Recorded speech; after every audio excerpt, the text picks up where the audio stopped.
My younger brother borrowed 5 million yuan for his business and wanted me to be the guarantor. Just help by signing your name, you won't have to pay it back, he said casually. Without a second thought, I picked up the pen and signed the contract. While my brother confidently crossed his legs, suddenly, I froze, tore the contract in half, and slowly said to my brother, "Sorry, I can't sign this." My brother's eyes widened in shock. He didn't know that half a minute ago, I had been reborn in my previous life. I didn't even glance at the contract before signing my name and pressing my fingerprint on it. A year later, Feng Jun declared that his business had failed and lost every penny he had borrowed. The creditors came knocking, and with interest, they demanded that I repay him 5 million. Feng Jun knelt before me, crying that he had no money left, had lost his house, and gotten a divorce, begging me to help him one more time. But my husband, Yang Li, and I are both working-class people, and our daughter is in her senior year of high school. How could we possibly come up with that much money all at once? When I didn't pay back the money promptly, the debt collectors came every day, writing on the walls with red paint and sending skinned animal carcasses to our home. They also secretly took photos of our daughter, Yang Meng,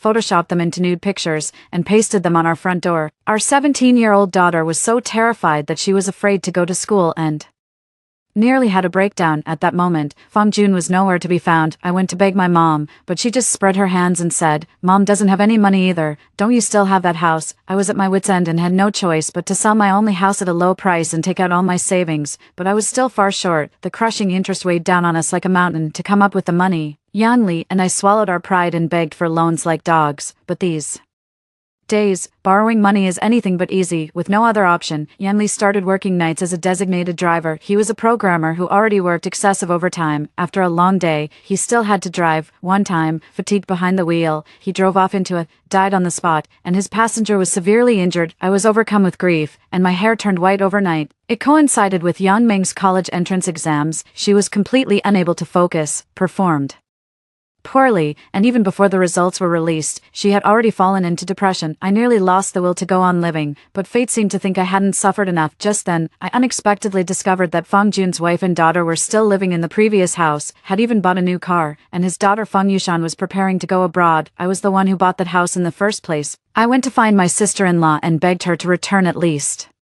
part of my money, but she said coldly that the house had already been transferred to Feng Yushan's name before the divorce, and my own niece, suddenly dropping her previously affectionate attitude toward me, responded as if I were her enemy, "Auntie, you chose to be Dad's guarantor voluntarily. Adults have to learn to pay for their own choices." Was this still the same niece I had held in my arms since she was little? The one who called me dear auntie with every other breath, sweet-talked me into buying her an Apple computer, and sponsored her studies abroad. It was all premeditated. A metallic taste flooded my throat, and I spat out a mouthful of blood. Staggering back, I found myself on the overpass, overwhelmed by despair when, as if possessed, I leaped toward the surging traffic below. After an endless darkness, I opened my eyes. Before me lay the last page of the contract, pen in hand, about to write to. My pen hesitated, then stopped. Turning my head, I saw Feng Jun lounging on the sofa with his legs crossed, looking utterly confident. Glancing at my phone, the time had indeed reverted to a year ago. The very day I signed the contract, my expression remained calm, but inside, I was bursting with uncontrollable joy. I was reborn. Heaven must have brought me back to save everything. With that thought, I suddenly tore the contract in half. Then, under the horrified gaze of my entire family, I slowly said,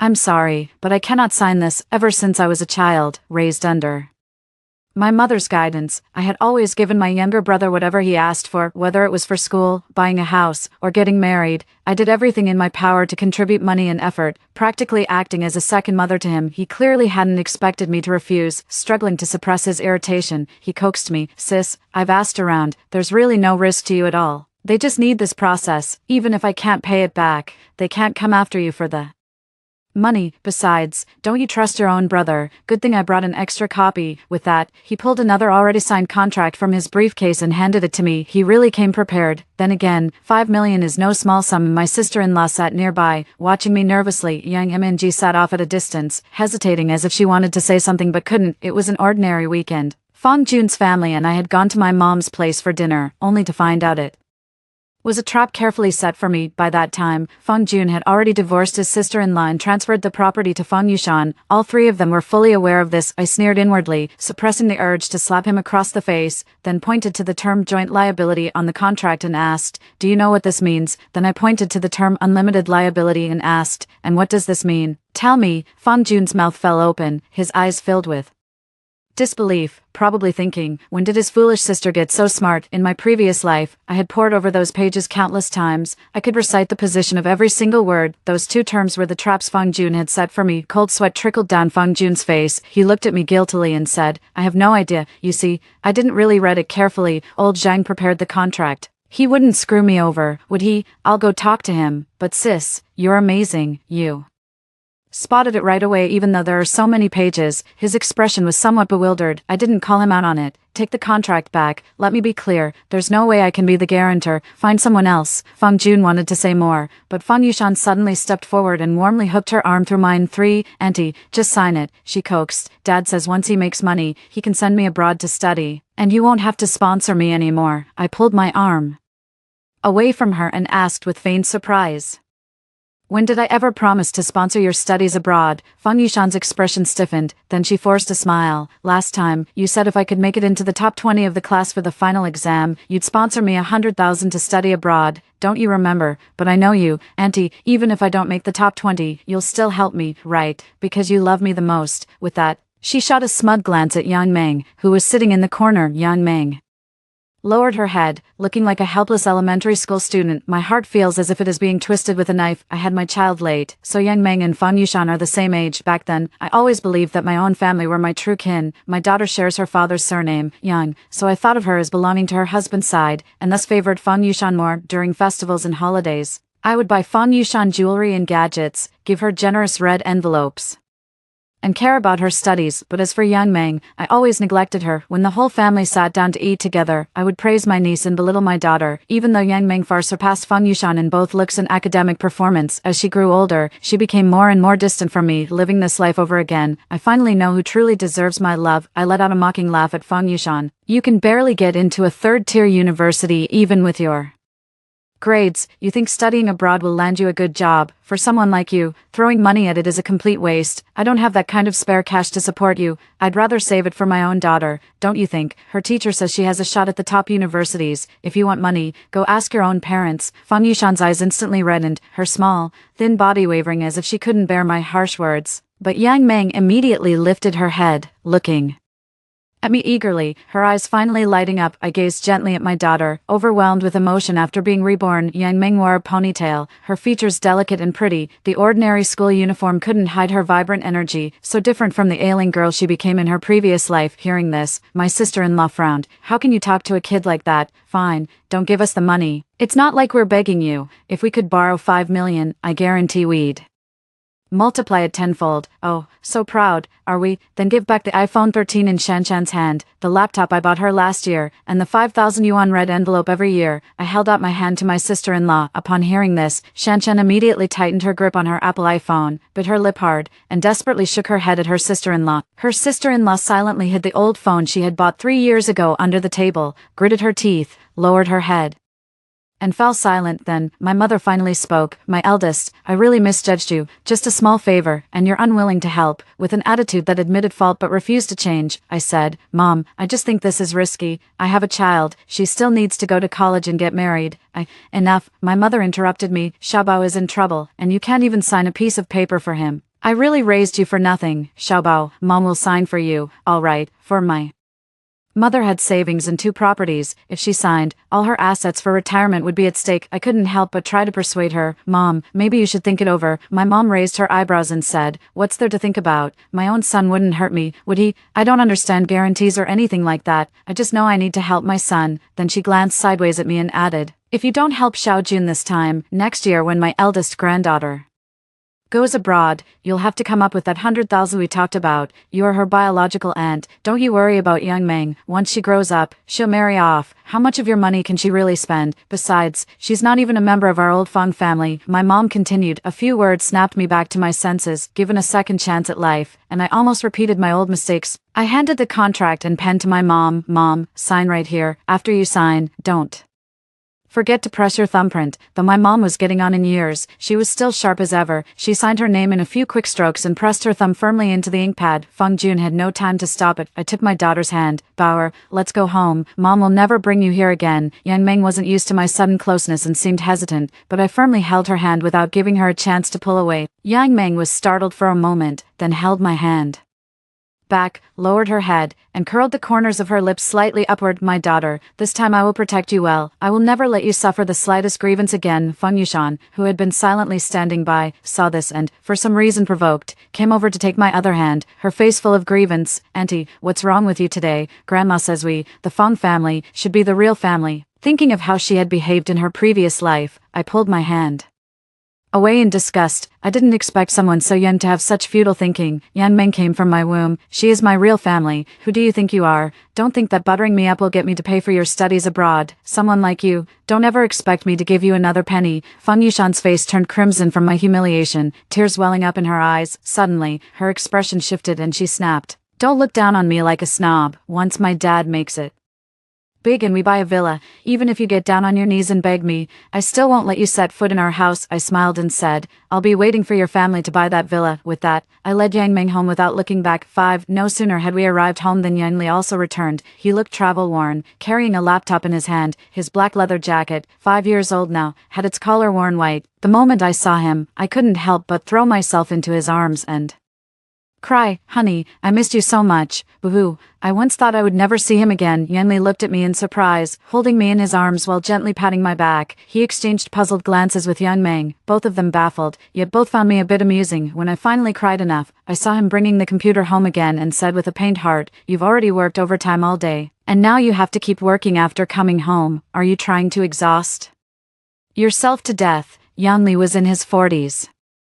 Capable, but honest and not good at currying favor, so he had always remained a grassroots employee at the company, not to mention the usual overtime. Sometimes he had to work until the middle of the night even after getting home. His white hair was increasing day by day, and seeing this, I felt deeply distressed. I once suggested he take a break from work, but he said that at his age, how could he dare to resign? If he lost his job, what would happen to me and Yang Meng? Thinking of this, I hated my past self even more, having given so much money to my maiden family for nothing, only to end up costing Yanli his life. Holding back my tears, I tossed Yanli's laptop aside. No overtime today, we're going out to eat, and then to the mall to buy things for you and Meng Meng. After saying this, I took them by the hand and pulled them out the door without further explanation. When we got to the mall, I completely abandoned my usual stingy ways and headed straight for the big brands. I bought clothes for Yanli, and for Yang Meng, I got the DSLR camera and Apple computer she had always wanted. Daughter, once you're done with your college entrance exams next year, Mom will take you to Europe. The whole family will go together, I said boldly. Really? I want to see Casa Mila in Spain. I've always wanted to go. Yang Meng's voice trembled with excitement. Yanli put his arm around my shoulder and teased, Honey, what's gotten into you? Why are you suddenly so generous? No more sending money to your parents, I replied earnestly. Yanli, I was wrong before. I apologize to you, and I promise it will never happen again. Yanli hadn't expected me to say that. He scratched his head a little sheepishly, and as we happened to pass by a video game store, he simply led me inside. These games nowadays look so real. Recently, our company took on a similar project. The shop owner greeted us warmly and recommended the latest gaming console. I was watching a game demo on the TV screen, a little character swinging a sword and battling a monster, when suddenly a flash of inspiration struck me. I remembered that a year later, a mobile game called Dragon Boy would burst onto the scene, quickly becoming a worldwide sensation, defeating other major titles to become the year's most profitable game. The creators of the game were just a 3-person studio. In an interview after their success, they said that a year earlier, they had been struggling to pay rent, going around trying to drum up investment. Just 100,000 yuan could buy a stake, but no one believed in them. Thinking of this, I slapped my thigh and said, I believe in you. Yanli and the others were startled by me. Without wasting a moment, I quickly pulled him and Yang Meng aside and said excitedly, Honey, I have a great idea. You don't have to work for anyone else anymore. 6. When we got home, I sent Yang Meng off to do her homework, then pulled Yanli into the bedroom and made sure the doors and windows were closed. The sudden windfall of fortune couldn't be snatched away by anyone else. Yan Li's face turned suspiciously red. Isn't this inappropriate? Our daughter's still awake, and she's older now. I was so angry I pounded his chest. What are you thinking? I'm talking about what I mentioned to you in the mall. I told Yanli that a game studio was looking for investment, and it was guaranteed to make a lot of money. Seeing that Yanli didn't believe me, I gritted my teeth. Truth is, I've traveled back in time. A year from now, Dragon Youth will definitely explode in popularity. If we invest now, we'll get back 100 or 1,000 times more in the future. I dropped the act and laid my cards on the table, but Yanli stared at me for a moment, then choked up. Wife, I'm useless. It's all my fault for not earning enough. You're going crazy over money now.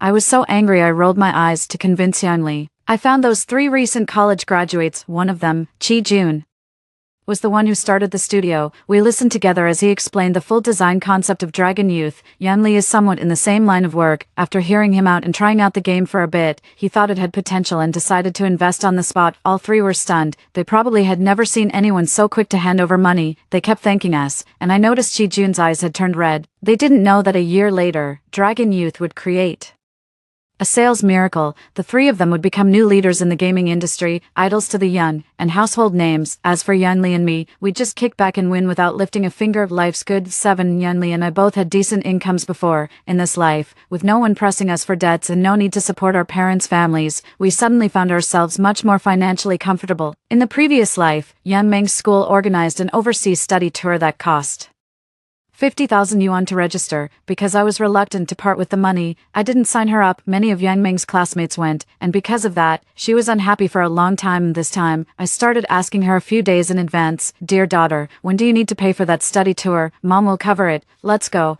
At first, Yang Meng found it strange, but a few days later, she suddenly said to me excitedly, "Mom, you're amazing. How did you know?" I said mysteriously, "Because Mom came back from a second chance at life. Mom knows everything." To my surprise, Yan Meng blinked and nodded solemnly. I knew it. I guessed that a long time ago. She actually believed it. Feng Yushan was in the same class as Yang Meng. When she found out Yang Meng was going, she refused to go along with it. That day, Yang Meng's homeroom teacher added an extra class, so school let out late. By the time I arrived, there was almost no one around. Yang Meng hadn't come out yet. I was waiting for her at the school gate when I faintly heard sobbing from around the corner. The voice sounded very familiar. "I don't care. If Yang Meng is going, I'm going too." Hearing my daughter's name, I quietly walked over and saw Feng Yushan and my sister-in-law. My sister-in-law was comforting her. Shan, all our money is tied up in the business right now. How can we afford to support your fun and games?" Feng Yushan stomped her foot, her face streaked with tears. "I don't care, ever. Since we were kids, nothing she ever wore or ate could compare to me. Why does she get to go this time and not me?" My sister-in-law was extremely distressed and said bitterly, "It's all your aunt's fault. She hasn't given our family a cent since last time. Otherwise, we wouldn't be in this situation. Your dad is watching every penny now, saying he'll make big money this time. You need to be understanding." Feng Yushan had been spoiled by her family since she was little and relied on my affection to constantly one-up Yang Meng. This was the first time she had come out on the losing end. There was no way she was going to accept that. She sat down right there and refused to leave, insisting that her mother let her have the money. Just then, I deliberately coughed, and the 2 of them jumped as if struck by lightning. I pretended to have just noticed them. "Oh, what a coincidence. What's wrong, Shan? Have you been crying?" Feng Yushan still remembered what happened last time. When she saw me, she turned away as if I were her enemy and refused to speak to me. Of course, I brought up the very thing she didn't want to hear. "Is this about the overseas study trip? Shan, you're old enough to be understanding. Your dad works hard to make money." My sister-in-law cut me off shrilly. "What are you talking about? Who said our family doesn't have money? We run a big business. 50,000 yuan is nothing. That's not even real money, you small-time, low-class people just don't know any better." With that, she pushed Feng Yushan into her own car. "I don't know who's poor, picking up their kid on a cold day without driving. Oh, right, your family doesn't have a car, haha." After saying that, she sped off in a flash that hit a nerve. Yang Meng walked over with her backpack on. "Mom, did Aunt forget that our house is just around the corner? Why would we need a car?" I smiled. "Never mind her, this time you go. Bring your DSLR camera and take some great photos to bring back." 8. Yang Meng has always been very interested in photography. She seems to have an innate sense of composition. With the same phone, the photos she takes feel particularly special. The several countries she's visiting this time feature both beautiful natural scenery and magnificent historical architecture. In her previous life, Feng Yushan went and deliberately showed Yang Meng the photos on her phone when she returned. Yang Meng had no idea how envious she was, and just thinking about it now still breaks my heart. Fortunately, fate gave me a chance to make it right. After Yang Meng got off the plane, she sent me a WeChat message saying Feng Yushan had also gone, but she had been in low spirits the whole time, feeling gloomy and unhappy, and right after landing, she fell ill, vomiting, diarrhea, and a high fever. She spent the entire trip either in the car or at the hotel, didn't go out to have fun for a single day, and had basically endured a 10-plus-hour flight for nothing. A few days later, Yang Meng told me she had taken an incredibly beautiful photo and would show it to me when she returned. It was only after Yang Meng finished her study tour 10 days later that I finally got to see that photo. Beneath an utterly clear blue sky lies snow as soft as white sand. In the center of the frame, a solitary tree stands defiantly, its leaves long gone, its branches stretching wildly in all directions. Behind the tree, a new sun rises, casting a beautiful halo of light that radiates outward from the tree. I can't quite explain why, but this scene hit me hard, and my nose suddenly stung with emotion. Mom, you're moved too, aren't you? When I saw it, I felt just like you do now, like I was about to cry, so I immediately captured it with my camera. That's our girl, awesome, Yanli said proudly. Dad will have this printed out and hung on our wall. Then I remembered that the international photography competition I'd seen a few days ago was calling for entries, so I signed Yang Meng up for it, just to give it a try. In 9, Dragon Youth was released. Although it wasn't a big-budget production, both its art style and gameplay mechanics were top-notch, making it highly playable. The game's reputation spread quickly, and it soon topped the download charts. Before long, both office workers and stay-at-home moms could be seen playing it in their spare time. Chi Jun's name frequently trended on social media, and he became a figure idolized by young people. During that period, we stayed in touch with Chi Jun. He was very grateful that we had helped him when he was in the most difficult situation. He said that back then, when he couldn't secure any investment, he was so desperate he almost gave up. It was the several $100,000 we invested that allowed him to finish the final part of the project and achieve what he has now. He brings this up in almost every phone call, and it always makes me feel incredibly undeserving. At the end of the year, Dragon Youth won a major gaming award overseas. Chi Jun, as the representative, went to accept the award and wanted to invite us to join him. Yanli and I quickly waved our hands and declined. Now, the game has exploded in popularity and is incredibly successful all over the world. According to the agreement, we received an 8-figure dividend. We're already laughing in our dreams. Okay, it has already far exceeded our expectations, suddenly coming into money. Neither Yanli nor I knew what to buy, so we just temporarily deposited it in the bank and continued living our daily lives as usual. 10. For the new year, Feng Jun organized a family dinner at a large restaurant. I heard his business investments had made money. He even upgraded his car to one with 4 rings, exactly the same as in the previous life. All of this was just an illusion to deceive him. The truth was that Feng Jun soon discovered he had been scammed by his friends, losing 5 million yuan completely, and my life suddenly plunged into the abyss. But now, it has nothing to do with me anymore. Feng Jun booked a table at the Pinhai de Jiaolu, agreeing to meet at 5 o'clock, but there was a heavy snowstorm, and it took me nearly an hour to flag down a taxi. By the time we got to the private room, Feng Jun and the others had already started eating. Seeing us covered in cold air and snowflakes, my sister-in-law looked smug. I told you to buy a car, but you wouldn't listen. A cheap used car is only 10 or 20,000, at least it would keep you out of the wind and snow.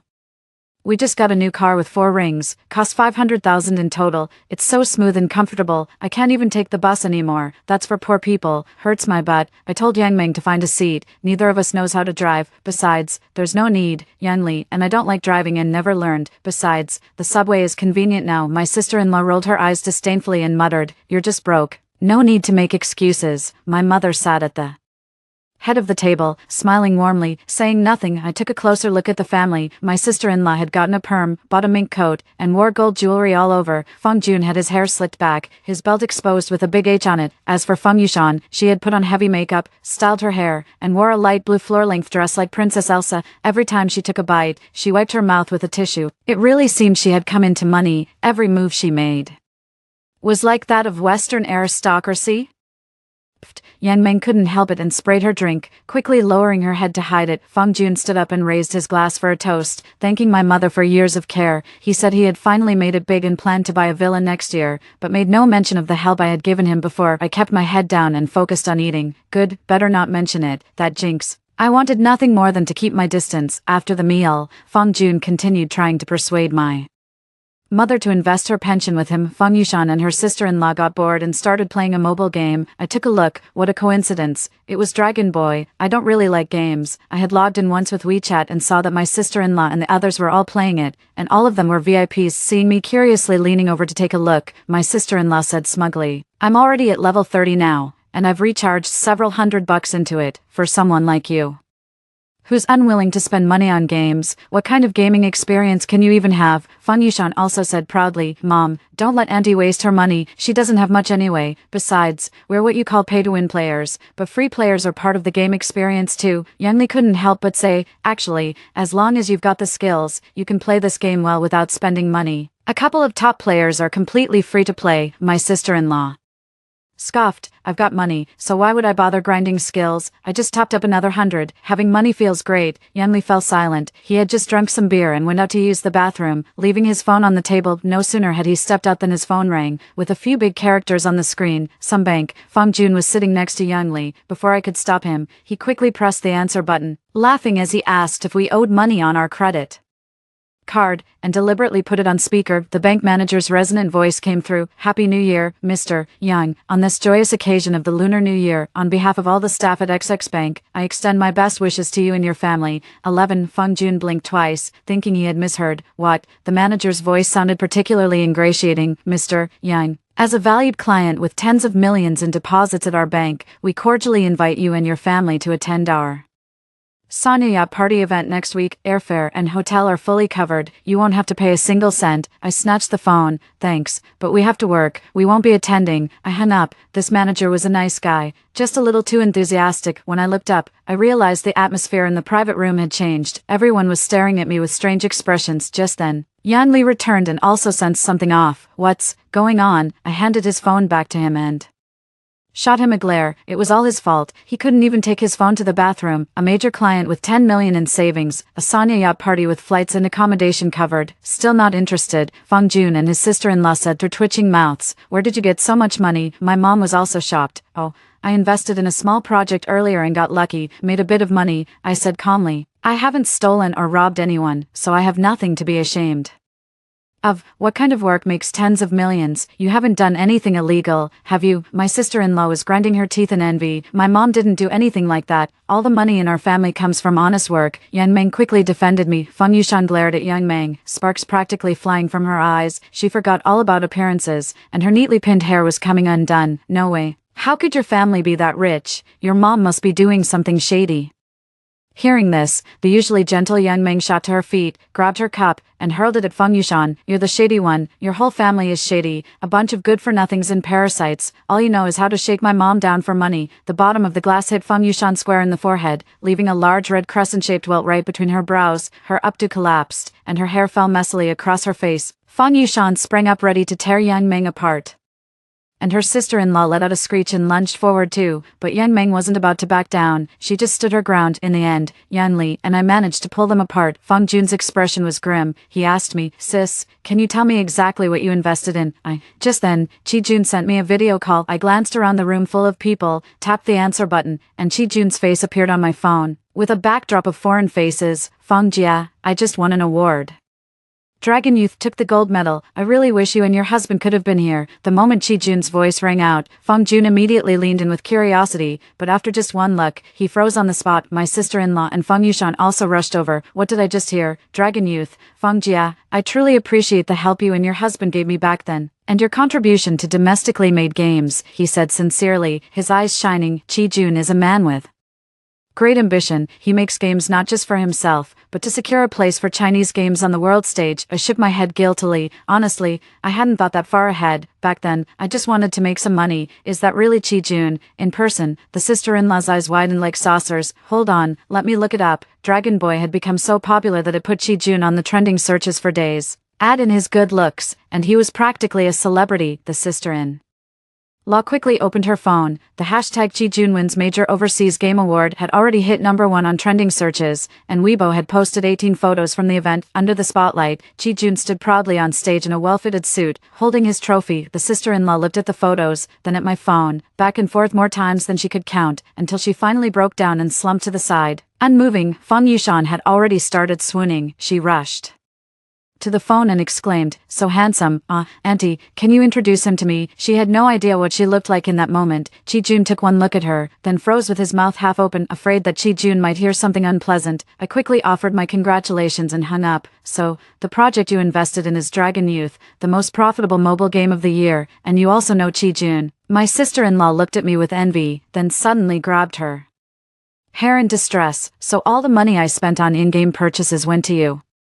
Feng Jun was much calmer. He looked at me pitifully. "Big sis." I held up my hand in a stopping gesture. "Stop right there. Don't call me big sis, and don't even think about getting any money. My Yang Meng is growing up, and there will be plenty of places that need money in the future." My mother frowned. "Eldest, your mother has to tell you again," I said. "You stop too. I decide how to spend my own money, and no one can tell me otherwise." Calculating the timeline, Feng Jun's project is going to blow up in just 3 months. I need to stay far, far away. 12. I rented a house and moved the whole family there quietly. Yan Li was confused, so I said, "If people know we have money, what if they come asking to borrow some?" Yan Li laughed and said I was getting more and more calculating. I wanted to tell him he had no idea what I'd been through during this time. Yang Meng was going all out to prepare for the college entrance exam. Her dream was to get into Tsinghua or Peking University. I already knew the essay topic, but Yang Meng said that if I told her, it would be cheating. She was confident in her own ability to get into Tsinghua or Peking University. My daughter is so admirable. According to Yang Meng, Feng Yushan had basically stopped going to school. She figured since she was going abroad anyway, why bother with the grueling college entrance exam? Life went on as usual.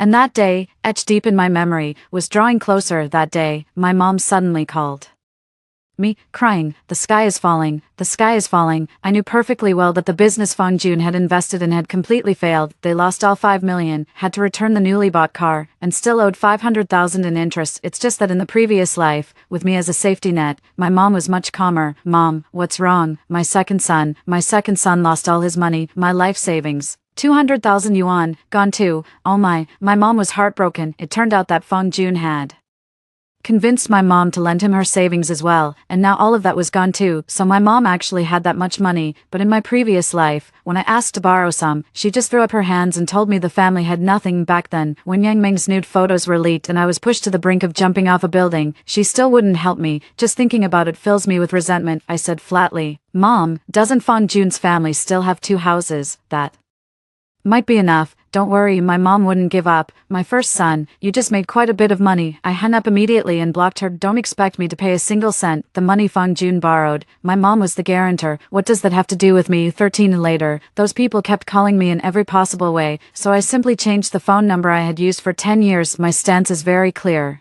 I'm not paying. Helping you is out of kindness, not an obligation, especially since that kindness is now gone. I took a long leave from work, blocked out all the outside noise, and fully supported Yang Meng for the college entrance exam. In her recent mock exams, her results have been very good. As long as she performs normally, getting into Peking or Tsinghua shouldn't be a problem. On the day of the college entrance exam, I actually ran into Feng Yushan and my sister-in-law at the school gate. Unlike the confident Yang Meng, Feng Yushan was dragged into the exam by her sister-in law against her will. "No matter how you do, you have to go in and take the exam." "I haven't studied at all. How do you expect me to take it? Didn't we agree to study abroad?" Woo-woo. Feng Yushan cried bitterly. My sister-in-law also lost her composure. "What do you think the situation at home is now? The house is sold, we're drowning in debt, and you still want to study abroad? On what? You have to take the exam today." The two of them made a scene right at the crowded exam entrance. I couldn't bear to watch anymore and quietly slipped away. 14. It turns out that in this life, my mom acted as the guarantor, and Feng Jun didn't run away like he did last time. When he realized that approaching me was a dead end, he told his sister-in-law that he wanted to sell the house that had been transferred to Feng Yushan's name in order to pay off the debt. His sister-in-law strongly objected, and the two came to blows on the spot. In a moment of agitation, she grabbed a kitchen knife and slashed Feng Jun's left shoulder, causing blood to spill all over the floor. When Feng Yushan came home and saw her parents attacking each other, she was so terrified that she fainted on the spot. Feng Jun and his sister-in-law had to work together to take Feng Yushan to the hospital. His sister-in-law no longer insisted on her objection and finally agreed to sell the house. Feng Jun sold both of their families' houses and barely managed to pay off the debt. The two of them were back to square one. Overnight, the strike from his sister-in-law severed Feng Jun's ligament, and the surgery cost them a significant amount of money. What was already an impoverished family found itself in even more dire straits. The family doesn't even have a place to live now. They're surviving month to month in a 200 yuan rented bungalow in an urban village. Feng Jun's ligaments are damaged, so he can't do heavy work. His wife is lazy and unwilling to hold a job. My mother has to scrimp and save, using her pension to support them. When Feng Yushan woke up, everything was gone. Her sister-in-law still pushed her to take the college entrance exam, but she'd barely attended school her entire senior year. She spent her days dreaming of nightclubs, yachts, and handsome white guys in America. She didn't know a thing. When she got to the exam hall, her mind went blank, and she broke down. She simply skipped the following exams. After the exams, knowing she couldn't get into any college, she left a letter cursing her parents, then ran away from home. Feng Jun and his wife holed up in their bungalow, constantly blaming each other, unable to bear the life anymore. His wife left him for good. Soon the results came out. Yang Meng got into Tsinghua University's photography program with a score of 705. The next day, more good news arrived. The portfolio I'd submitted for Yang Meng had won the student group gold medal at the International Photography Competition. This is a highly prestigious award, and the media has Already made appointments to interview her. When Yang Meng told me the news, I was so emotional that I cried. The girl before me, vivid, full of life, with boundless possibilities ahead, once had her future ruined by my misguided thinking. I trembled all over with lingering fear. Yanli wiped away my tears. Yes, why cry? I have a husband who loves me, and a daughter who is healthy and outstanding. That is more than enough. The end. Story 2. When I was reborn, the family was having New Year's Eve dinner. Mom cheerfully placed meat in my bowl with a smile. Guess what kind of meat this is? Does it taste good? Looking up, I saw their lips twitching with barely contained smirks. I nodded vaguely. Tastes good, Mom reminded me with hopeful eyes. Can you tell what's missing in our house? Glancing at the empty dog bed on the balcony, I picked up another rib and chuckled. Mom, Dottie tastes really good. My parents exchanged startled glances, hesitating to speak. Mom sipped the fish soup contentedly. Imported fish mo really has exceptional flavor. The corners of my lips curled slightly as I glanced at my father's empty fish tank, that silver arowana Dad pampered for 3 years. You think it'd taste ordinary? I woke up reborn on Lunar New Year's Eve, my eyes open to the sight of steaming hot New Year's feast dishes. Through the misty steam rising from the dishes, I saw my parents and relatives across the table exchanging knowing glances while eyeing me with mischievous grins. You've been working so hard at your part-time job lately, you need more meat to regain your strength, Mom said sweetly, smiling as she piled more food onto my plate with motherly concern. The next day, Dad chimed in sternly from the side. See how good your mother is to you, and what do? Treat that damn dog like royalty. Does it feed you or pay your bills? The familiar scene left me momentarily stunned, then came the memories I'd buried deepest from my past life, surging through me with such visceral pain that my heart felt torn asunder. Yet I clenched my jaw and forced the rage down, barely maintaining a veneer of composure. This time, I didn't lose control like before. No screaming, no hysterics, only to be branded ungrateful by my parents, who took turns slapping me 10 times while relatives offered hollow pleas and sanctimonious lectures. I simply lowered my eyes quietly, acutely aware of everyone's gazes fixed on me, their eyes brimming with inexplicable eagerness, as if anticipating something in one, only after seeing me finish every last bite did Mother finally blurt out her question. I was reborn. Clara, was it good? Care to guess what kind of meat this was? The whole room watched me with morbid fascination gleaming in their eyes. I glanced at the empty dog bed on the balcony and suddenly laughed. This dog was their consolation prize for convincing me to give up Peking University and attend a local college after my gaokao. When the dog got sick and I took her to the vet, they kept trying to kill her off, afraid I'd develop a spending habit on pets. In my past life, I never realized the dog was just a loyalty test. When I broke down crying on the spot, my parents called me worse than livestock and accused me of being unfilial in front of all our relatives. Then they shamelessly used me as a scapegoat while bending over backwards to spoil my sister, granting her every whim. Meanwhile, they pathologically shackled me, clipping my wings to keep me from soaring, all just to keep me under their thumb as their obedient servant. Working myself to the bone while shielding my sister from life's hardships, they clung to me like parasitic vines, draining me dry. And my sister reveled in her youth, mediocre grades but living the influencer dream with her designer lifestyle and pretty face, envied by all as she coasted through life posting daily videos, while I missed my shot at good schools, lost my dreams, and got stuck in this backwater town, shuffling between vegetable markets, dead-end jobs, and caring for aging parents until my hair turned gray. Now I've been reborn, back at the turning point. I still have a chance. Under everyone's expectant gaze, I slowly raised my head and spoke with profound intensity in my eyes. It's Dottie's flesh. The entire room fell deathly silent. I didn't miss the varied expressions on everyone's faces, nor the disappointment and suspicion in Mother's eyes. Do you know what kind of meat this is? Mother pressed. She seemed almost eager to watch me break down in tears, visibly disappointed. When it didn't happen to her, is a daughter's suffering a mother's triumph? A chill ran down my spine, yet I maintained a composed smile. I know, it's Dottie. Mom's face flickered with surprise before she forced a strained smile. How did you? Almost as if she meant to scold me. Then it hit me. Hadn't she been the one constantly mentioning Uncle's craving for dog meat, insisting on slaughtering Dottie for guests? I looked up and met her gaze, only for her eyes to dart away. The relatives stood frozen. Didn't everyone know how much I adored this puppy? They stared at me as if seeing me for the first time. I finished my meal calmly, helped myself to more soup, then rose contentedly to leave. I'm done eating. Take your time. Even though it was Chinese New Year's Eve, I still had to work. Without waiting for their response, I grabbed my bag and walked out the door without looking back. The commute to work took an hour and a half by subway. Killing time, I started scrolling through my phone. My sister updated her social media. Across the ocean, she proudly shared the New Year gifts from her parents and screenshots of their video call, a perfect picture of their happy trio. No matter how I look at it, there's no place for me, as if I'm the only unnecessary one. As the scenery rushed past the window, memories surfaced unbidden in my mind. My birth was completely unplanned that year. My 2-year-old sister developed a persistent high fever after the doctor warned, this condition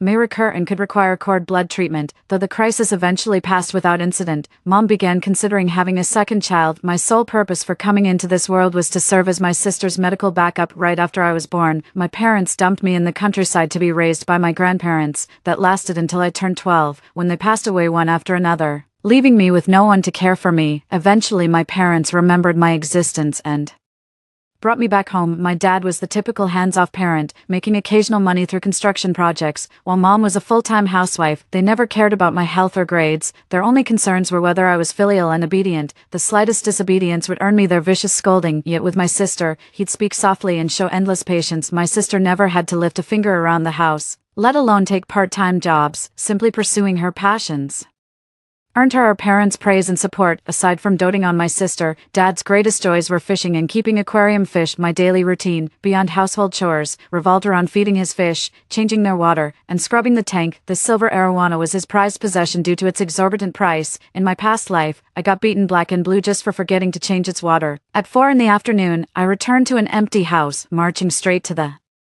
aquarium. I scooped out that silver arowana and slammed it onto the floor. Now it lay motionless on the chopping board, completely at my mercy. With practiced precision, I split its skull clean open, deftly gutted its belly, and retrieved the swim bladder. Mom's into health foods. She'd simmer fish maw with her herbal ingredients to make her favorite collagen soup. The remaining whole fish got steamed, finished with a shower of finely chopped scallions sizzled in hot oil, releasing an irresistible aroma. I whipped up a couple more dishes while I was at it. When Mom, Auntie, and Aunt-in-law came for supper, they couldn't stop praising what a thoughtful daughter I was as the delicious smells greeted them. As usual, I brought her a steaming bowl of fish maw soup. Mom sipped the soup contentedly, exclaiming, "Imported fish maw really hits different, so fresh and sweet, come try some." The silver carp soup was polished off, and I gradually laid out the dishes, 8 courses with 1 soup, the steamed fish at the center stealing the show. At 6 in the evening, Dad finally returned with uncles, flushed and grinning about some happy news, urging everyone to uncork good wine later. Uncle's always been crazy about fish. The moment he sat down, he grabbed a chopstickful and wolfed it down eagerly, praising through mouthfuls, "This fish is delicious, so tender. What kind is this?" Brother-in-law, elder uncle promptly took 2 helpings himself, mumbling approvingly,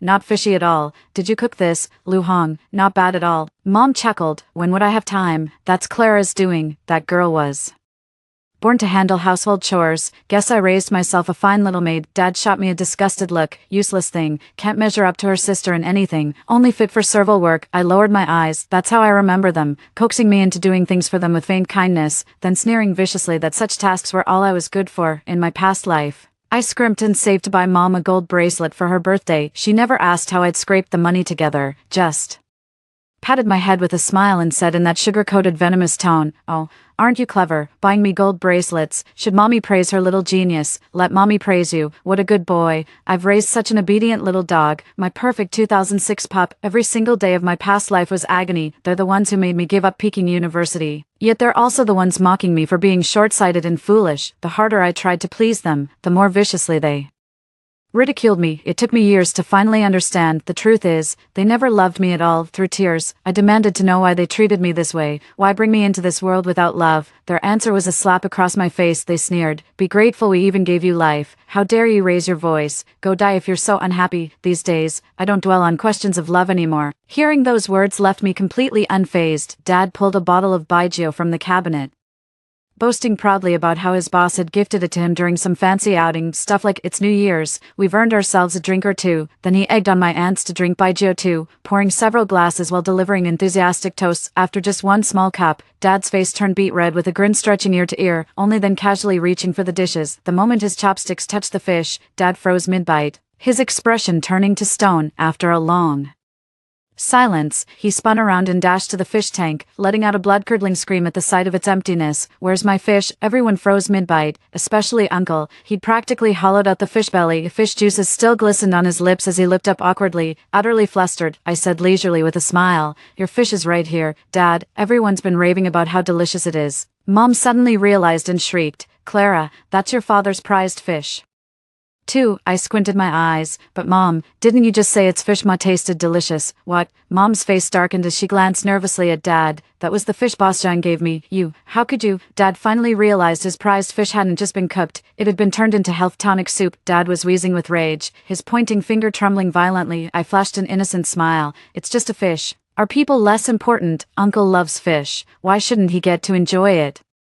In my past life, he reacted just as casually when he saw me breaking down in tears over the dog. Little beast. Dad gnashed his teeth, scanning the room for something to hit me with. Back then when I got beaten, I'd always stay put obediently, pleading desperately, but it never stirred an ounce of pity in them. I'm not dumb enough to just stand there waiting for him to hit me now. I'd already grabbed my packed bags and was bolting for the door. My parents' furious shouts followed behind me. Run all you want. Let's see how far you get. Don't you dare come back. Might as well have raised a damn animal. Drop dead outside and never come back. What's the point of raising you? Ungrateful wretch. Daring to mess with me. I slammed the door hard, shutting their vicious voices behind me. Lowering my head, I concealed the boundless mockery in my eyes, so even they recognize bullying when they see it. They used to threaten to kick me out at the drop of a hat. I grew up at my grandparents' place. My grandparents were worn out and found me exhausting. With my parents not sending any living expenses, they kept trying to get rid of me. After being thrown out a few times, I learned to read the room. I had to stay on my toes, gathering firewood to cook meals, washing dishes, and sweeping floors afterward. As long as I didn't give them any reason to complain, they'd let me stay. Ever since coming to this household,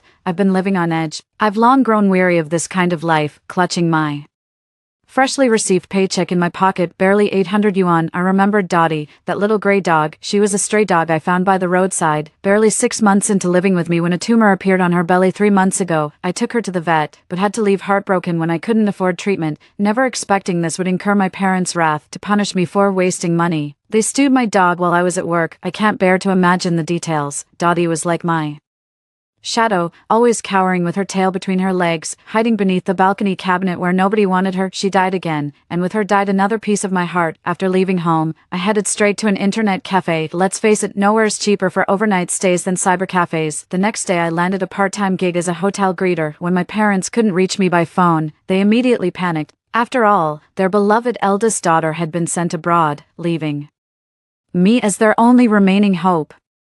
Now that their last daughter was slipping out of control, how could they not be frantic? The next day when they still couldn't find me, they called the police reporting I'd been missing for over 24 hours and might be in mortal danger. My parents' heartfelt plea convinced the officers, who spent the entire afternoon reviewing surveillance footage until they finally tracked me down at my workplace. As I was bending over to inspect the private room's cleanliness, my parents stormed in with several officers in tow. The manager nearly jumped out of his skin. Seeing me in my work uniform sent my parents into a rage. Mom grabbed at my clothes, tearing them. We worked our fingers to the bone to put you through college, and this is how you repay us, becoming a waitress. You're a disgrace. Is this your gratitude for everything we've done? Right during New Year's, that little brat killed and ate her father's prized fish. We didn't lay a finger on her, and now she's gone and become a waitress.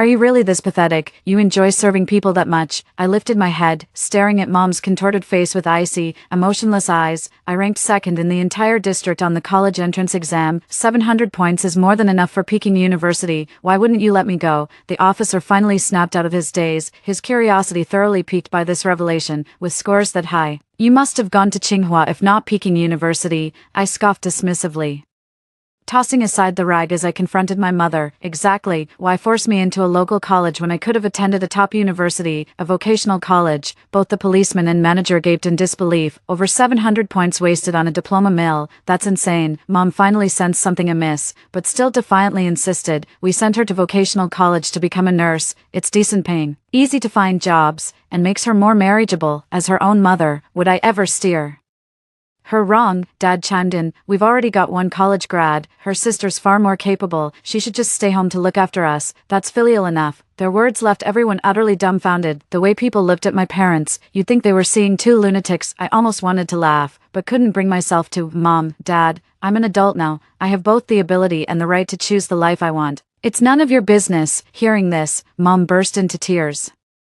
These are the words coming from my own daughter. Ungrateful child, absolutely ungrateful. What's the point of raising you? Tears were streaming down uncontrollably. Same old tune again. I dug at my ear impatiently, always going on about unfilial children. Haven't you said enough? I've certainly heard enough. Mother wore an expression of disbelief, her face genuinely sorrowful. For a fleeting moment, I sensed her grief might truly come from the heart. She was weeping over her failures, my distance from her and her miserable circumstances, but she never truly tried to see things from my perspective. She only ever cared about herself. A particularly empathetic waitress couldn't help but intervene. Come on, your mother's had it hard too. She's pitiful enough. Why treat her like this? After all, she's the one who raised you. I kept silent. The world never runs short of armchair critics who love to play the peacemaker. She couldn't care less about your struggles. She just wants to flaunt her saintly compassion, not wanting to disrupt the foreman's work. I changed clothes and went out with them. The moment we were alone, my parents' expressions turned icy. They snarled at me to repay everything I owed them, every bite you've eaten, every drop you've drunk, everything you've used since childhood. It all came from us. You think turning 18 means freedom, that you can do whatever you want, dream on. Do you honestly believe you could ever repay us, want to cut ties with us? Simple, hand over the money. Watching these two shamelessly change their expressions. In my past life, I totally fell for this manipulative line. I always felt this overwhelming sense of unworthiness, constantly trying to overcompensate to make them feel raising me was worthwhile. But now, I don't see it that way. I don't get it, I said calmly. Want money? Take me to court then. I'll pay whatever the judge orders. My parents aren't even retirement age. They wouldn't win a lawsuit anyway. With that, I turned and walked away briskly, panicking. My parents urged the officers to bring me back immediately. The officer rolled his eyes. She hasn't committed any crime. Why would I arrest her? Besides, she's already 18. Don't bother me with this nonsense. Keep making frivolous police reports and you'll be charged with misusing public resources. Watch yourselves or you'll end up behind bars. After this incident, I was ready to quit. But surprisingly, the supervisor had no issues letting me keep my job. In fact, she started treating me with extra kindness because of what happened. Meanwhile, my parents began realizing they were losing their grip on me. They began overhauling their strategy with urgent intensity. On my third day back at school after vacation, my parents showed up with my aunt and uncle's wives in tow. I was buried in my book, completely engrossed. Suddenly, rapid footsteps sounded nearby. Just as I looked up to see what was happening, a stinging slap came whistling through the air. Caught off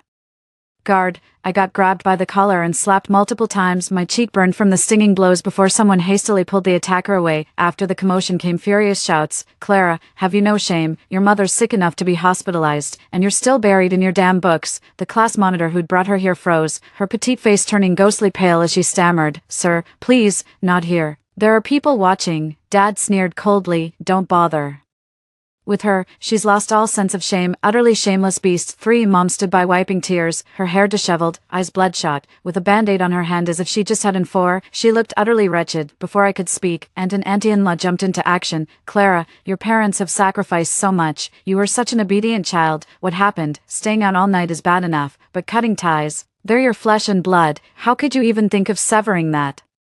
You'll never repay what you owe them, just because of that dog. Clara, tell me honestly, who matters more to you, your own parents or that damn mutt? Mom broke into uncontrollable sobs at my aunt's words, clutching her chest as she struggled to catch her breath. It took her a long while to finally look at me through tear-filled eyes. With your sister abroad, you're our only daughter now. We've poured all our love and attention into you. Isn't that enough? What else must we do to make you understand we love you more than anyone else in this world?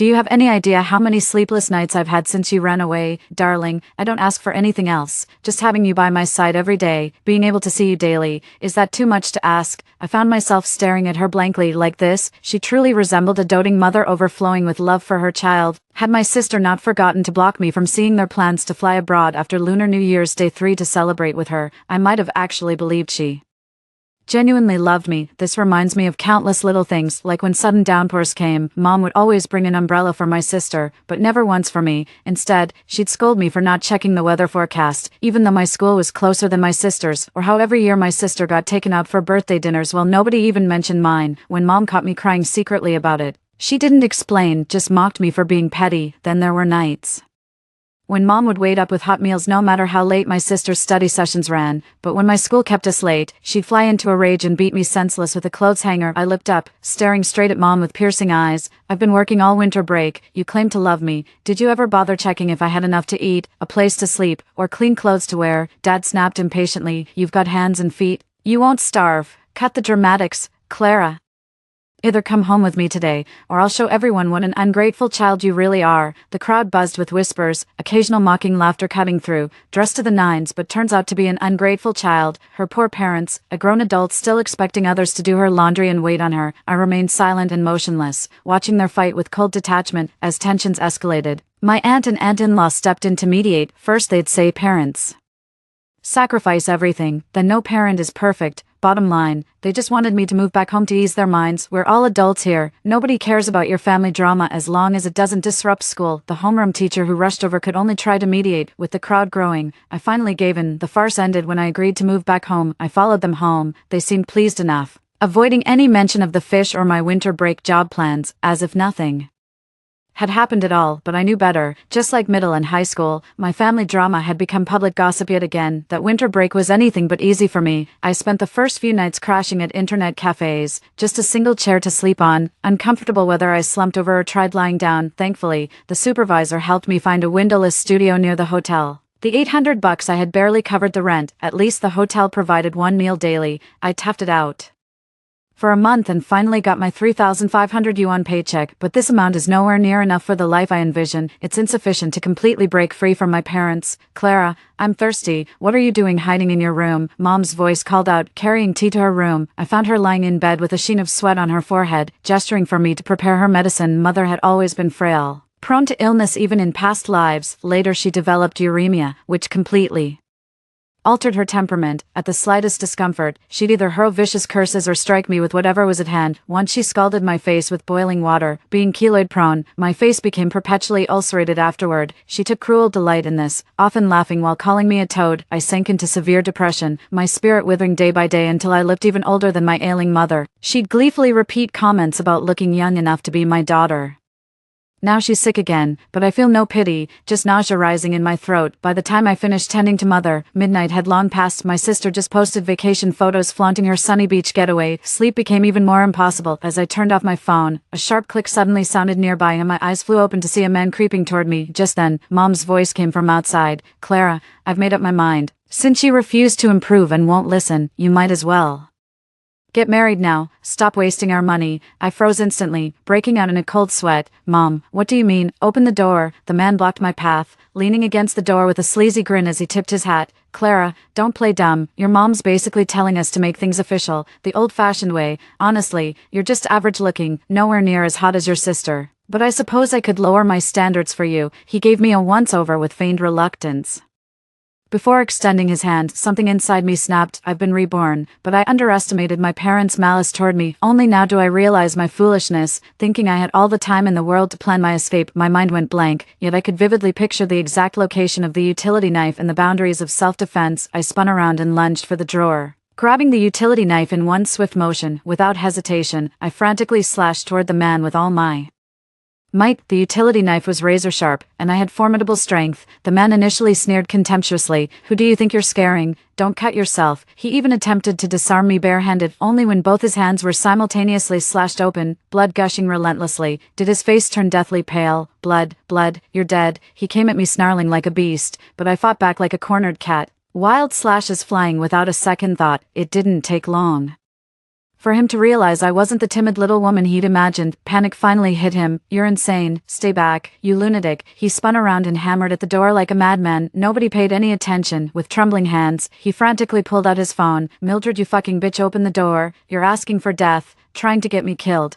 I'll fucking murder you if you don't open up. They didn't want to call the police, but I did. When the police arrived, my father was viciously beating me with a stick. The rod struck my back with a dull thud, the pain so intense I curled into a trembling ball, yet I clenched my teeth and refused to beg for mercy. Mother chimed in from the sidelines. Clara, just apologize and your father will stop. But her eyes burned with unmistakable glee, her complexion radiant. Not a trace of her usual sickly pallor remained. She relished my beating, thrived on my suffering. This farce ultimately got swept under the rug. The police, relatives, everyone took turns persuading me to understand my parents' good intentions.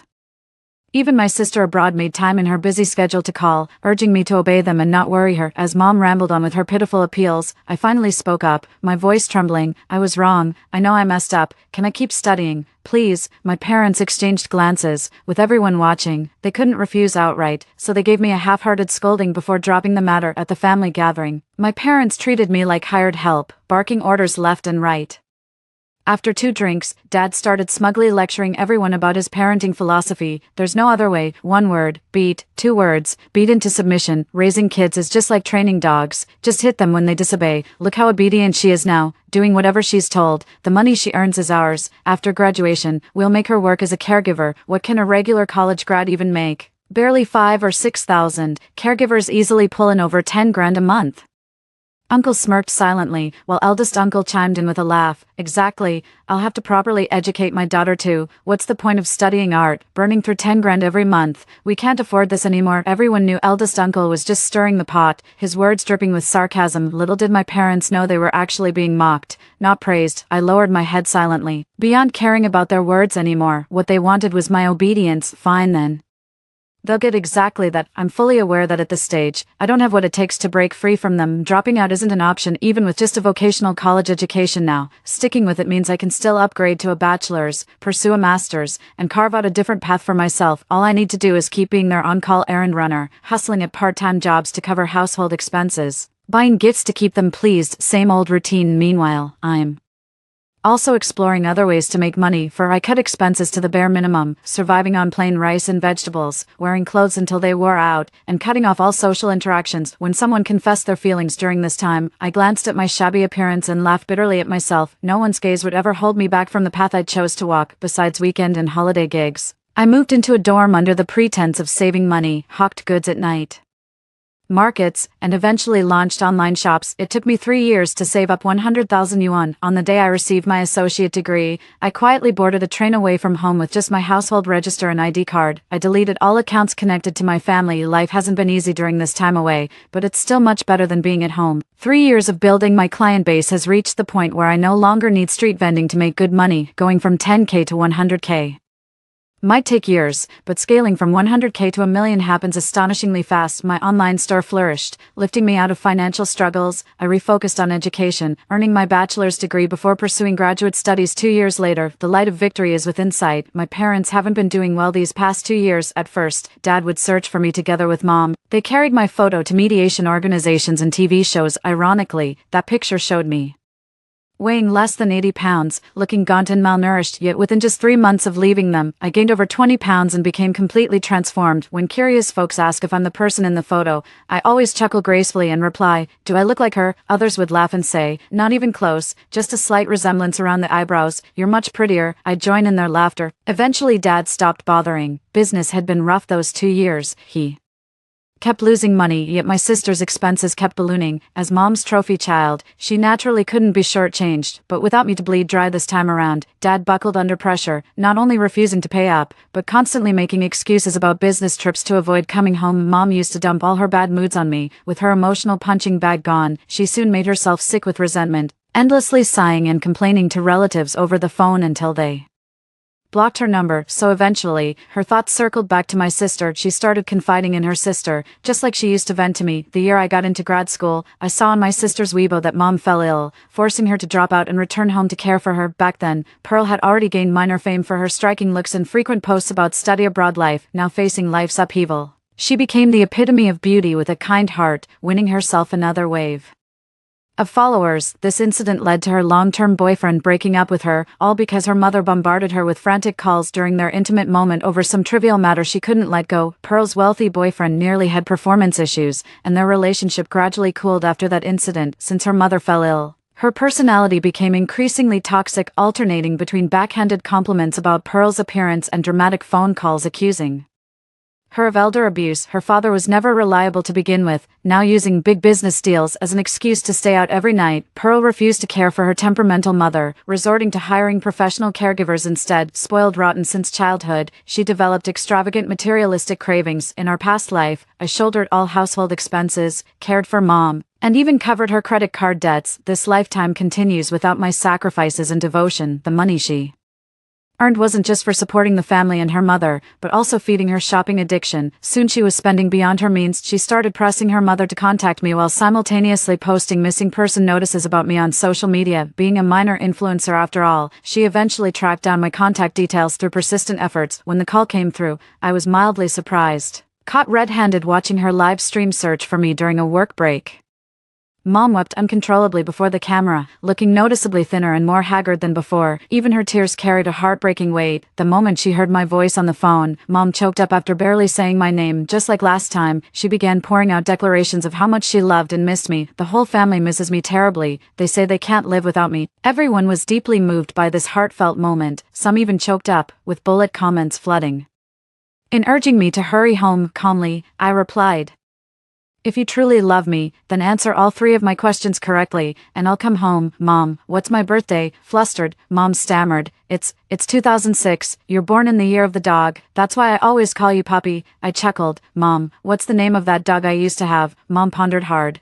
Did the dog even have a name? That dog had a water drop-shaped mark on its head, she's the one who named it. Yet she never actually called it by name, always that damn dog or that stinky mutt. My smile faded. "Final question, what's the food I hate most?" Mom fell completely silent. The live stream chat went quiet too, sensing something was off. My sister urged Mom impatiently, "Just say it. You're home with her every day. How could you not know?" Mom's lips parted slightly, her face blank with confusion. "I came to this household at age 12 and ended up doing every single chore." Mom always claims she's a full-time homemaker who sacrificed everything for this family, but from what I've seen, she never lifted a finger, no idea what she's even busy with. She's always complaining about being swamped. Mom's confusion twisted into rage. "How dare you question me? Giving birth to you nearly killed me. That life I gave you means you'll owe me forever. You can never repay this debt." Gasping for breath, she smashed her phone violently. Her twisted expression startled even the photographer. Dead silence filled the live stream. I finally burst out laughing. I hung up without another word. When my Research Institute application finally came through, I boarded the flight to England without hesitation. On the damp British streets, I spotted a pup remarkably similar to Dottie. I adopted her and named her Lena. After 5 years abroad, I returned to my homeland with Lena. I learned about their situation through relatives shortly after that live stream ended. Dad forced through the divorce with Mom and remarried quickly. The trauma made Mom's personality grow increasingly warped. Unable to bear Mom's worsening temper, Pearl tried disappearing on purpose, but Pearl made her living online, just like how she controlled me before. Mom rallied people to harass her, tearfully claiming Pearl was her only daughter left. With me gone, she shifted her parasitic focus onto Pearl. She became a leech clinging to Pearl's life. All that once precious care she'd lavished on her elder sister turned into shameless exploitation, the burden that weighed on me for lifetimes finally lifted at this moment. I laughed. She never truly loved me or my sister from the heart. Her love was always reserved for herself. The year before I was due to return home, Dad got into a car accident that broke his leg and was kicked out by his stepson. That year happened to bring a blizzard. Dad shivered while trying to call me, but I'd long since deactivated that number. He died alone in the snow that night. Pearl finally snapped under Mom's endless demands and control. One late night, she turned on the gas and tipped them both. During my first spring festival back home, I burned joss paper for them. Blood ties count for something. After all, may we never cross paths again in any future life. Story 2. In the scorching summer, after a hurricane, global temperatures suddenly dropped by 20 degrees. I knew the end was near. I was so certain because I had experienced the same thing in a previous life. The sudden drop in temperature seemed like a signal. A month later, a new virus rapidly spread among the population. Those infected would quickly turn into thoughtless zombies, driven only by their instinct to feed and bite. Humanity was plunged into a crisis, with the extreme cold, food shortages, and many people dying from starvation. The supplies I had desperately gathered were all taken by my childhood friend. She locked me out of the base, her face twisted in rage. "Tina, I've had enough of your hypocrisy. We grew up together. Why does everyone like you? We work at the same place, yet you earn 3 times what I make. Why?" Before being completely overwhelmed by the wave of zombies, my last thought was, if I could start over, I would definitely stay far away from Doris. Doris and I were childhood friends, attending elementary, middle, and high school together. After the college entrance exams, I went to university in Haishar and naturally stayed there to work. Doris, however, stayed in our hometown. I heard she got married and had children right after high school and seemed to be living a stable life, but one day, she suddenly came from our hometown seeking refuge with me, saying she had barely escaped domestic abuse. Remembering our childhood bond, I let her move in with me and even got her a job at my workplace. Due to her lack of qualifications, she could only do basic jobs and earned much less than me. Unexpectedly, my well-intentioned help became the reason for her envy and resentment. After confirming I had been reborn, I quickly applied for a year's leave, cancelled my lease, packed my bags, and boarded a train leaving Haishar. It wasn't that I was saintly and willing to forgive Doris, I simply couldn't afford to waste time on her. Every minute of the coming month was precious. I opened a short video platform and found a real estate agent from a small, remote town I had followed before. He often posted rental and sale information about properties. At the beginning of the month, he had posted a video of a villa for sale. The villa was beautifully constructed and decorated, its only downside being its location in the mountains, over 30 kilometers from the nearest town, accessible only by a suspension bridge. Although this made daily commuting very inconvenient, it would be a major advantage when the apocalypse arrived. After years of living frugally, I had saved up 700,000. Buying a house in Haishar was out of my reach even for a down payment, but this villa was selling for only 80,000, which I could afford without any pressure. According to the agent, a wealthy businessman had impulsively decided to build the villa to enjoy a retired life among nature, but couldn't get used to living there and decided to sell it at a low price. Rich people can be so capricious. I immediately decided, I'll take the house, but I'm a bit timid. Please find some efficient workers to build a wall around it. The agent, afraid I might change my mind, hustled to complete all the procedures in just one day. Besides the payment for the house, I also gave him a 2,000 yuan red packet, and he assured me you would handle everything perfectly. The businessman had a taste for quality living. The house was fully equipped. Not only did it have its own generator, but there was also a well in the yard, ensuring basic living conditions were met, using the pretext of possible wild animals in the woods. I had the workers build the perimeter wall twice as high as a normal one, and hired several elderly ladies to thoroughly clean the house. Then I quickly moved in with just the essentials out in the remote countryside, with no disputes over land rights. I enclosed a large yard and had workers construct a sunroom in it. On the other side, I had a large pig pen built and next to it, chicken and duck coops. The workers gave me looks that spoke volumes. They couldn't understand why I was turning a perfectly good villa into something so odd, but I didn't care at all. After all, when the apocalypse comes, the most important thing is to have enough food. In the sunroom, I spread corn seeds on one half and vegetable seeds on the other. I transplanted 2 peach trees from a fruit farmer and bought a pair of piglets, 10 chicks, 10 ducklings, 2 pairs of rabbits, and feed for chickens, ducks, and pigs, filling up an entire room. Meanwhile, the shelving I ordered online also arrived. I assembled them in a pre-arranged room and bought 10 large freezers, stuffing them with various meats and seafood. After all these preparations, I called the supermarket manager in town to order a large amount of supplies: rice, flour, cooking oil, salt, spices, canned ham, pickles, instant noodles, chocolate. Anything that could be stored long-term was ordered in excess. Additionally, I bought boxes of daily necessities like toilet paper, sanitary pads, soap, shampoo, shower gel, and even towels and wash basins because I needed so much. Some items required the supermarket manager to place special orders. He hinted around, asking what kind of business I was planning. I kept a straight face and said it was related to national defense and military secrets, and that I couldn't divulge more. The manager treated me with newfound respect and didn't ask further questions. He even found 2 robust delivery men to help transport the goods free of charge every day. I was so busy that I barely had time for anything else. Naturally, I had no idea that during this time, Doris was desperately trying to reach me. After I terminated my rental agreement, the landlord came to reclaim the apartment. Just then, Doris had returned from a business trip and found her belongings inexplicably thrown outside. Furious, she tried to call me, only to find out that I had blocked and deleted her from all contacts since I had a high income and had been sympathetic towards Doris, helping her with living expenses and alimony after her divorce. I had paid for everything, including rent and utilities. Doris had lived comfortably without ever paying a dime. City rents aren't cheap, and without me footing the bill, she was obviously not pleased. She borrowed someone else's phone to finally get through to me, and started off with an angry demand. Tina, where have you gone? Why did you cancel the lease? My tone was indifferent. I'm on a vacation, using my annual leave. As for the lease, I canceled it because I'm planning to buy a house. Doris gasped in disbelief. Are you crazy? Buy a house? Do you even know how expensive housing is in the city? Can you afford it? I've saved a few million over the years. Buying a smaller place outright isn't too much pressure. Of course, I knew that with my savings and income, buying a house in the city was impossible, but I said it just to provoke her. As expected, this response only agitated Doris further. What am I supposed to do now that you've cancelled the lease? Call the landlord right now and renew it. How you handle it is your problem, not mine. I ignored her further, hung up the phone, and went back to my work. After the apocalypse, it would be extremely cold for at least a year, making it unsuitable for crops to grow. I had already stocked up on plenty of blankets and warm clothing. The room had both a fireplace and air conditioning, but the sunroom and the animal coops needed additional insulation. I lined the inside of the coops with insulating cotton and foam boards, secured them with a nail gun, covered the outside with plastic sheeting, and finally weighed it down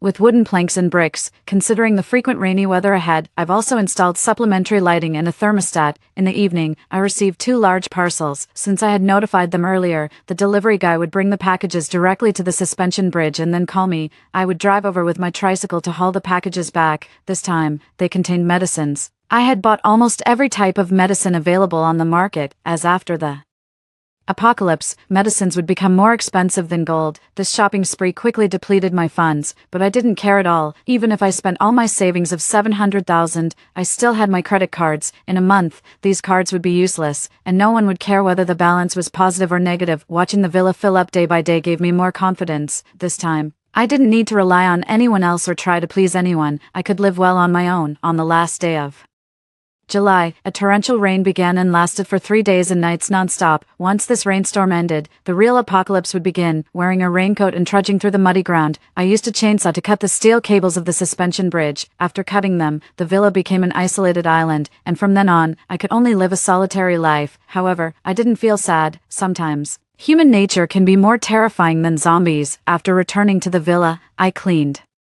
the chicken and duck coops in the pigsty as usual, refilled their feed, and finally had some time to eat something. I cooked myself a bowl of noodles, topped with green onions and a couple of slices of ham. There was a television in the villa, but the signal was poor, capturing only a few channels. While eating, I listened to the news and learned that the rainstorm seemed to be global, and the temperature was continuously dropping. Experts predicted that this unusual climate would inevitably lead to a decrease in crop yields and rising food prices. On the 5th day, the rain finally stopped, but the weather didn't clear up, and the temperature didn't rise. From the TV in my smartphone, I gathered bits and pieces of information: disease outbreaks in various places, a man biting his companion in the street, strange diseases erupting in residential areas with many residents wandering the streets showing aggressive tendencies. The virus was beginning to spread. 2 days later, the situation completely spiraled out of control, and the TV signal was lost, showing only static. The radio occasionally broadcasted messages urging people to stay at home and wait for help, but there wasn't much useful information. This global disaster was something all countries were experiencing for the first time, and no one had the experience to deal with it. Anticipating this scenario,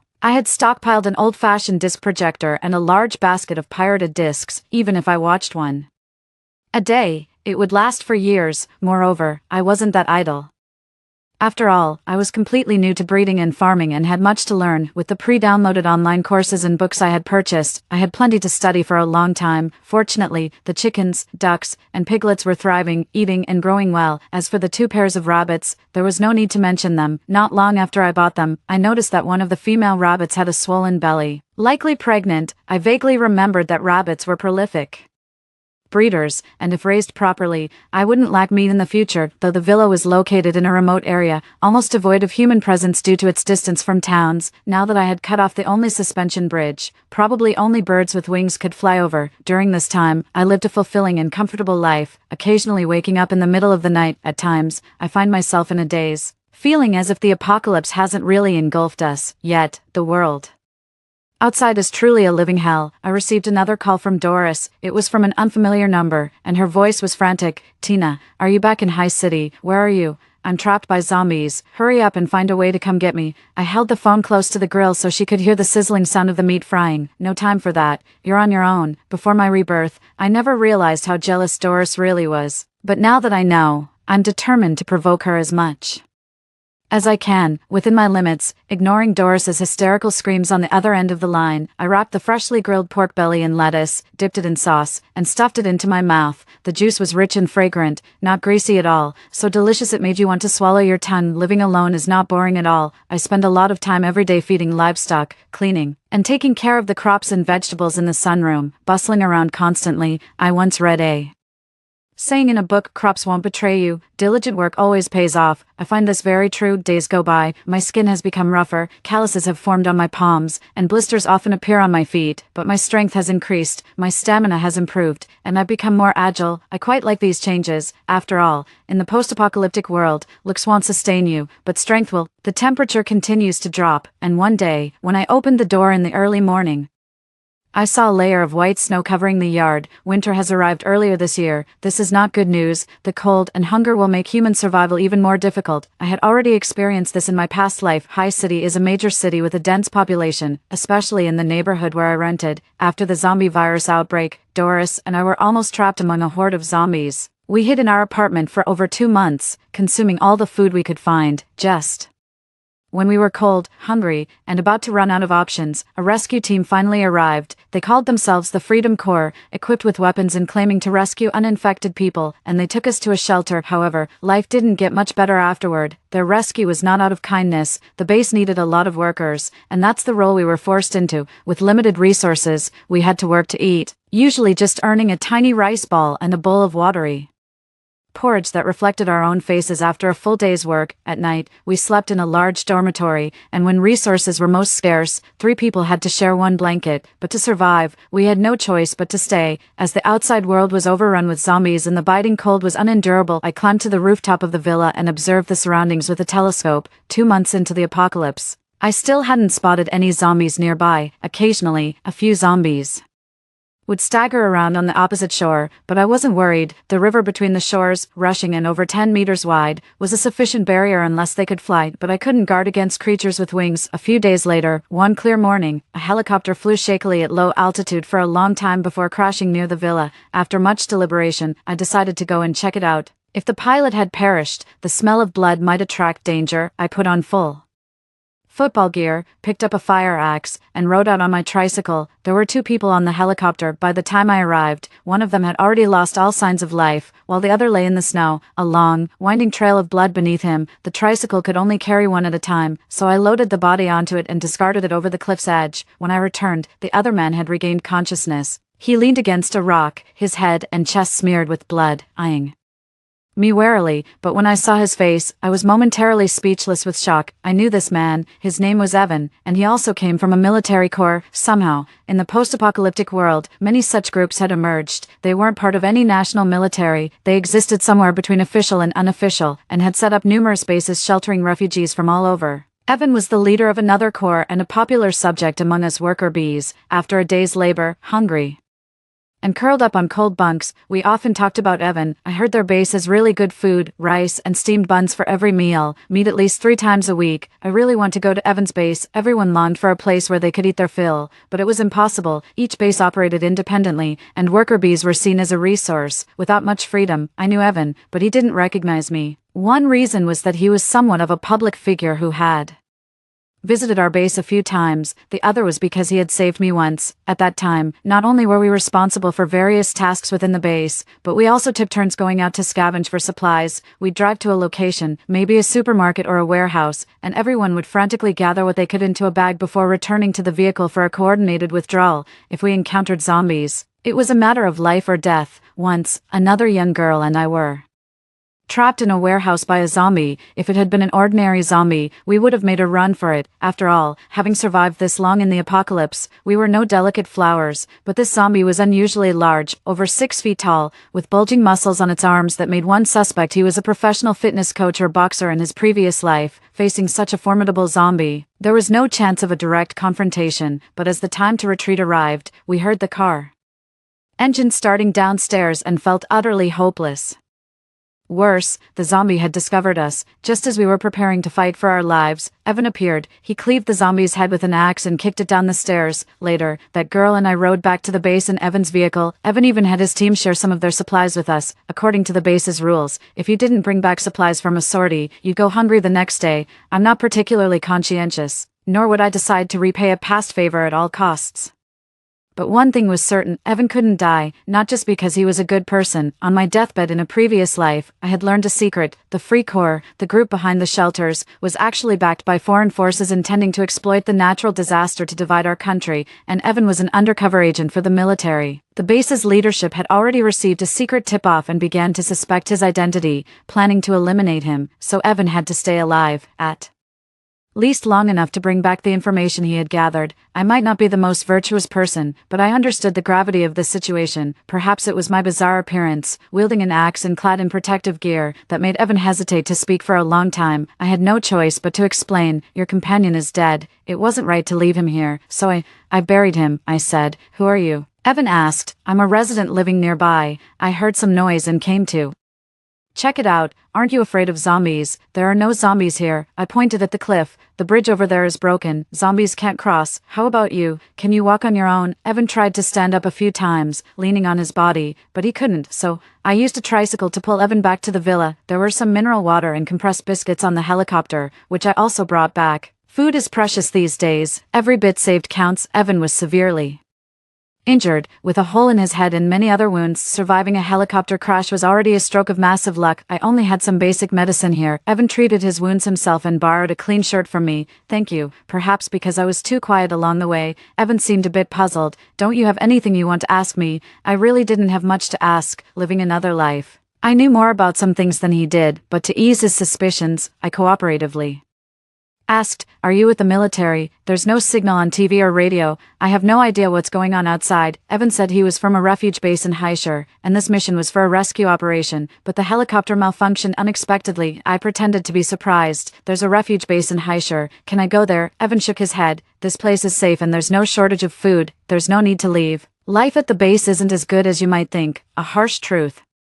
"You're right," I smiled. "I usually like being alone. Adapting to communal living would be tough for me." I cleared out half a room on the first floor for Evan to recover. It was only half a room because all the rooms in the villa had been converted into storage, stuffed with various supplies. Even the room I slept in was filled with cans and tissues. After settling Evan in to rest properly, I closed the door and went to check on the rabbits. The 2 pairs of rabbits I was keeping had already reproduced, and given the cold outside, I had temporarily moved them indoors. Rabbits reproduce astonishingly fast. In this litter, the 2 female rabbits had given birth to 11 baby rabbits, all still with their eyes closed. While I worked, I sorted through my thoughts. According to the timeline, Evan had only recently risen to a leadership position at the base and hadn't yet been suspected of anything. Should I warn him that there might be a traitor in his team? Even if I told him, would he believe me? And there was another thing. Last time Evan crashed, no one was there to rescue him. In the freezing wilderness, how did he survive? My presence was already a variable. Could there be more changes? In the evening, I steamed some rice and sliced some ham to take to Evan's room. While I ate in the living room as usual, a post-apocalyptic movie played on the TV, featuring volcanoes, tsunamis, mutant monsters, and fleeing humans. The scene was somewhat true to life. I dumped the leftover rice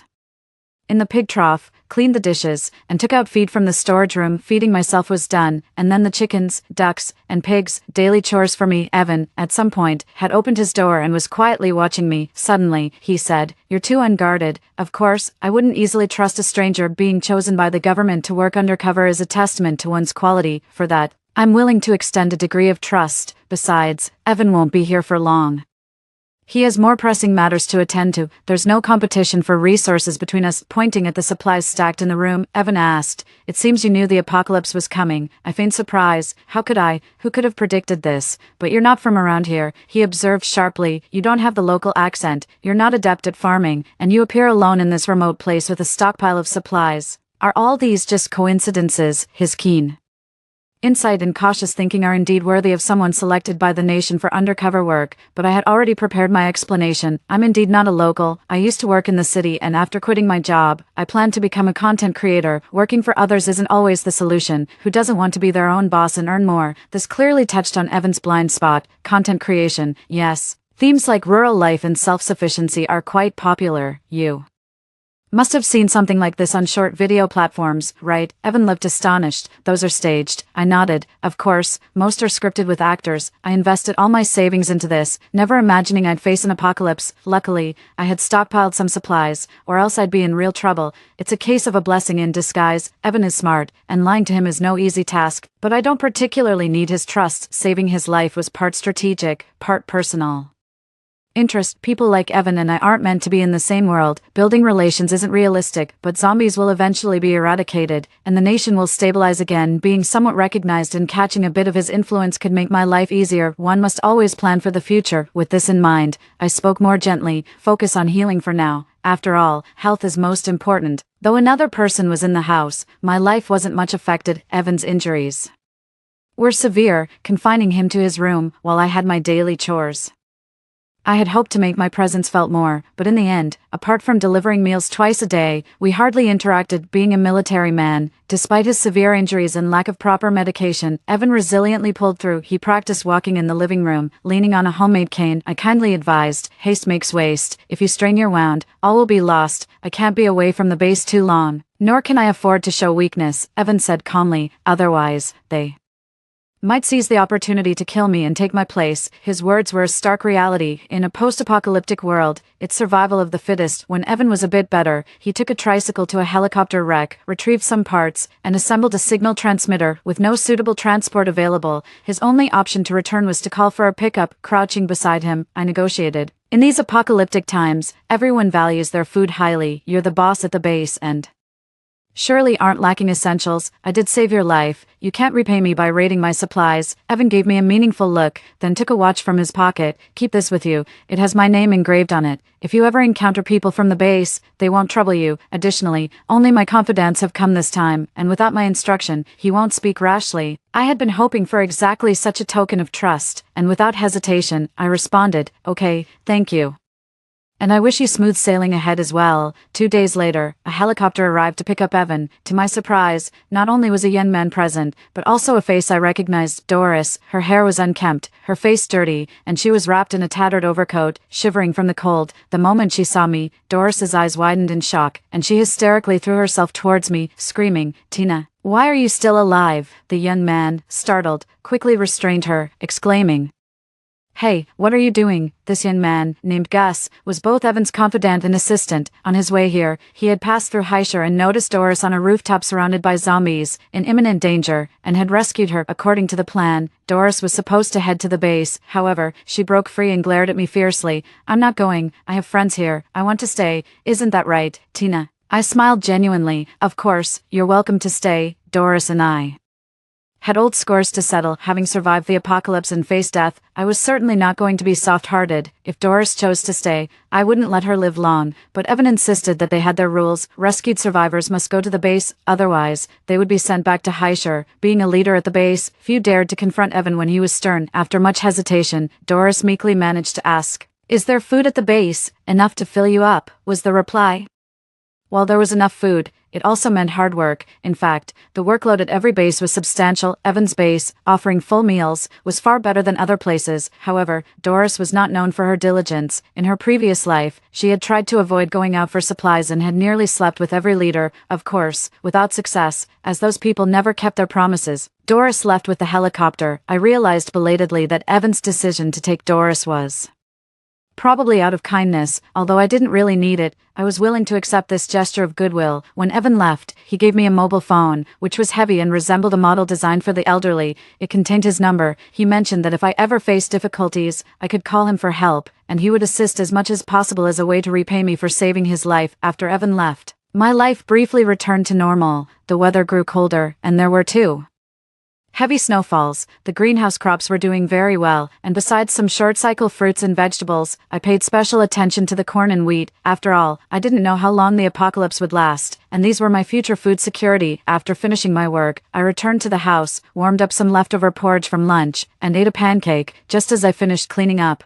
I suddenly heard the faint growls of zombies outside. Familiar with this sound, my nerves instantly tensed. I climbed to the rooftop and carefully scanned the surroundings with a telescope. The strong wind and heavy snow impaired visibility. After searching thoroughly for a long time, I finally spotted the zombie. Seeing only one, I put on my shoulder pads and helmet, and stepped out the door with an axe in hand. These creatures tend to cluster, and once they gather, they are troublesome to deal with. The zombie, drawn by the scent of a human, lunged at me with gnashing teeth. I swung my axe, and its head burst open like a rotten watermelon. Following the trail, I concluded that this zombie must have been washed up by the river and then climbed up from the cliff. I cut open the zombie's abdomen. Its rotten belly was completely empty. It hadn't fed on fresh flesh for a long time. This also meant that there were hardly any survivors left outside. Though this place was a remote small town with a decent permanent population, and each household had its own compound with a lower population density than in big cities, the number of survivors should have been substantial. This was not good news. The next day, I received a call from Evan. Evan was concise. A horde of zombies is heading your way. At their current pace, they'll be here in a week at most. What's your plan? I told him frankly. I had no plans, Evan said. I could send someone to bring you to the base. After thinking it over,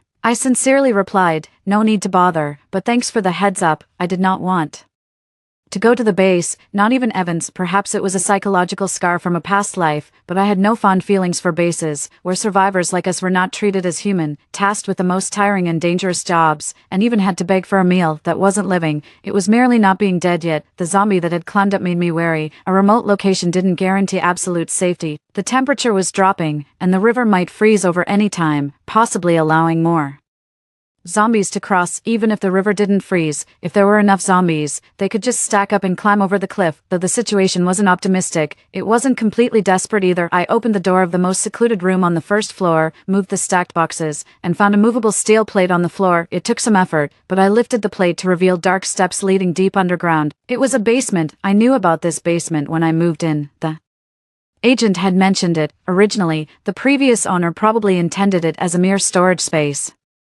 so it wasn't very sophisticated. I fumbled along the inner wall, flipped a switch, and the lights came on instantly. Walking down the stairs, I surveyed the area. The space was large enough, with ventilation, lighting, and plumbing. All basic living conditions were met. When the zombie horde arrived, a hidden basement could significantly increase safety. As for lighting and comfort, during such times, one shouldn't be too particular. The entrance to the basement was narrow, forcing me to move items down in multiple trips. I started with 2 shelves, transferring some food and daily necessities, followed by a bed. A moisture-proof mat was placed at the bottom, with wooden shelves as a bed base, topped with a mattress and thick bedding. The refrigerator couldn't be moved down, and stocking up food for the long term was impractical. More challenging was the heating. There was no air conditioning in the basement, and it wasn't ventilated enough for a fire stove, but as long as the generator kept working, using an electric heating pad and an electric heater could be manageable. The day after, I led 2 large pigs into the bathroom to slaughter them. I didn't want the fruits of my labor to fall into the hands of the approaching horde of zombies. Although I had never killed a pig myself, I had seen it done. The base we lived in also kept large livestock, and during slaughter, we would get a glimpse of meat. Though never enough to take any home, we could only savor the pork bone soup that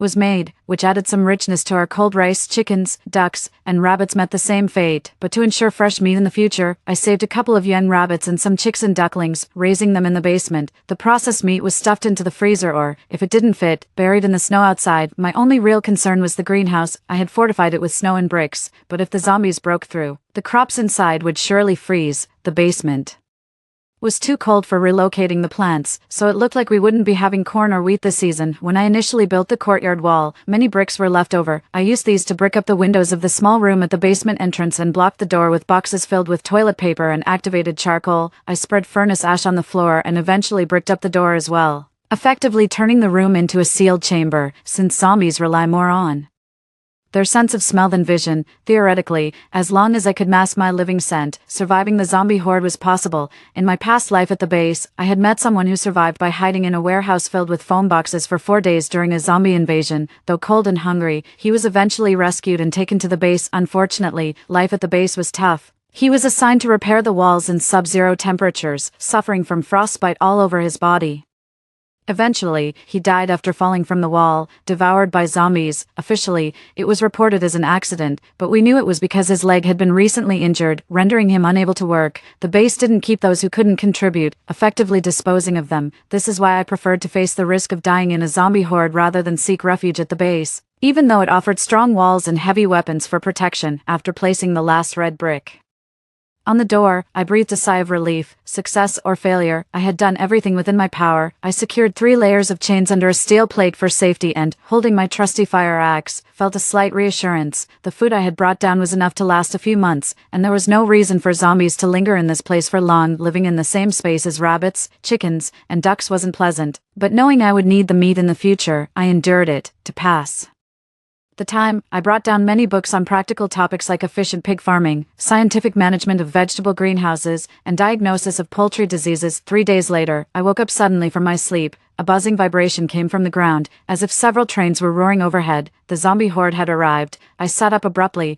clutching the axe beside my bed. The hot water bottle still retained some warmth. It was cold, with indoor temperatures nearing sub-zero, and my Body heat alone wasn't enough to keep warm. Sensing the threat, the rabbits and poultry huddled motionless in a corner. I put on my cotton coat, checked the warmth of the water in the thermos, and made a bowl of instant noodles for breakfast. Afterwards, I fed the chickens, ducks, and rabbits, cleaned up their waste, and checked the water pipes and the locks on the steel plates. After finishing these tasks, I sat down at the desk and began studying by the light of a small lamp. Today's study topic was postpartum care for sows. Unfortunately, my 2 large pigs had already been turned into meat, so I wouldn't be needing this knowledge anytime soon. After trying to focus for a while and finding it impossible, I simply lay back down in bed and pulled the covers up. I needed to rest and conserve my strength. There were far more zombies than I had anticipated. A full day and night had passed according to my mental clock. Yet the buzzing noise outside hadn't stopped. The number must be in the tens of millions, I guessed. There was more bad news. The water flow had decreased. I could roughly imagine the situation above ground. The doors were wide open, the temperature had dropped, and the pipes were probably frozen. Anticipating this, I had stored plenty of water, and I still had an electric kettle, which could just about get me by. All I hoped for was that the electrical circuit would remain intact. But as fears often become reality, 10 hours later, the lights went out. I put on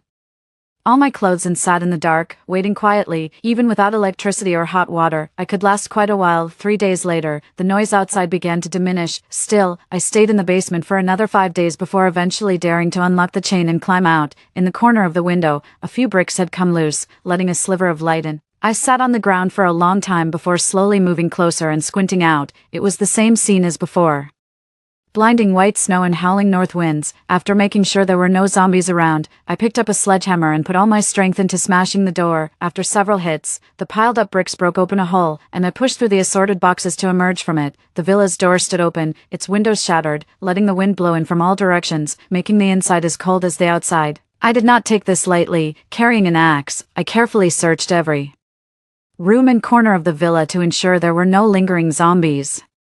The villa was in bad shape. The perimeter wall was intact, but the gate was broken, the chicken and duck pens nearly flattened, and the greenhouse had a large hole in it. My painstakingly tended fruits and vegetables had all turned into ice sculptures, not to mention the dirty footprints and remnants of rotten intestines and feet scattered everywhere. It was a ghastly sight, but it wasn't time to get disheartened. I gathered my spirits and started cleaning up. Since the gate was half broken and wouldn't close properly, I blocked it with many bricks. I boarded up the broken windows and lined them with plastic sheeting on the inside. Without heating equipment, I built a simple stove and burned wood for warmth. I worked during the day and retreated to the basement to sleep at night. Regardless, life had to go on, and I was determined to survive. That's when Evan showed up. He landed his helicopter on a nearby clearing, climbed over the wall, and jumped in, flashing a big white smile.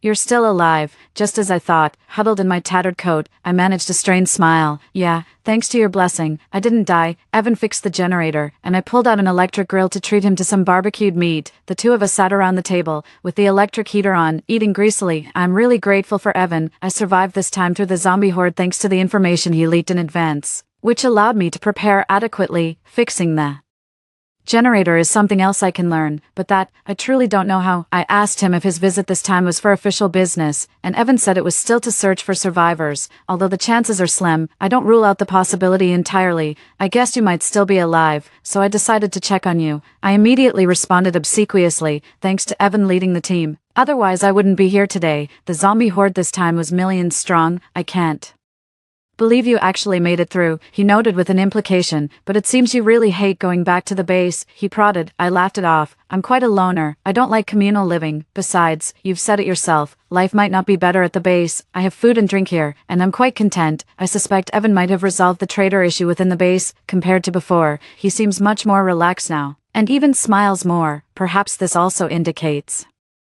that the situation is improving. After all, Evan is with the government, and his demeanor gives away a hint or two. Holding my bowl, I sniffled. "I don't know when this cold weather will end. My corn and apple trees have frozen to death," Evan said. "In no more than 3 months, the temperature should start to warm up." I was overjoyed. "That's great news. Well, it's still 3 months away. At least there's something to look forward to." Evan shook his head. "I kind of hope it waits. The world is full of corpses now. Once it warms up, bacteria will breed and viruses will spread, potentially causing a massive outbreak of epidemic." "That does make sense." Evan looked at me, surprised. "What, didn't you live to see the spring in your last life?" I froze, dropping the piece of meat I was holding to the ground. Gathering my thoughts, I suspected he was bluffing, so I casually picked up the meat, blew on it, and stuffed it in my mouth. "What do you mean, in my time alive?" Evan scoffed.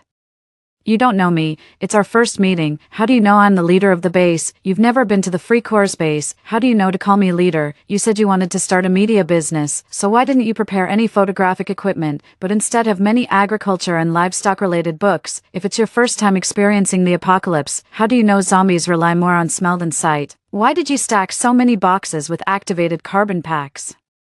And toilet paper, is it a coincidence? This man's mind is terrifyingly meticulous. Unknowingly, I had already exposed so many flaws. Now indeed, I couldn't deny it. I could only give an awkward laugh. I'm just a small fry. I don't have other intentions. I swear to heaven, I haven't done anything to harm the nation or the organization. I just want to survive. Evan looked at me. That's why I haven't laid a hand on you. Hearing this, a chill ran down the back of my neck. Without realizing it, I might have brushed past death several times, but other than confessing, I had no other options. The disparity in strength between us was simply too great. Evan, nearly 9 meters tall, with broad shoulders and tightly packed muscles full of explosive power, far surpassed me in both intellect and martial capabilities. If he wanted to deal with me, it wouldn't be any harder than dealing with a zombie. Seeing his indifferent expression, I couldn't help but add, when your helicopter crashed nearby, I went over, and your companion was already dead. It really wasn't me. He bled too much. If left there, it might attract zombies, so I know it wasn't you, Evan interrupted, lifting his eyes, because it was me. In an instant, I broke out in a cold sweat. The air was silent. Only the sound of the meat sizzling on the grill could be heard. Evan chuckled. Don't be afraid. I told you I wouldn't hurt you. That man was a spy planted by the Free Corps. I just took the opportunity to deal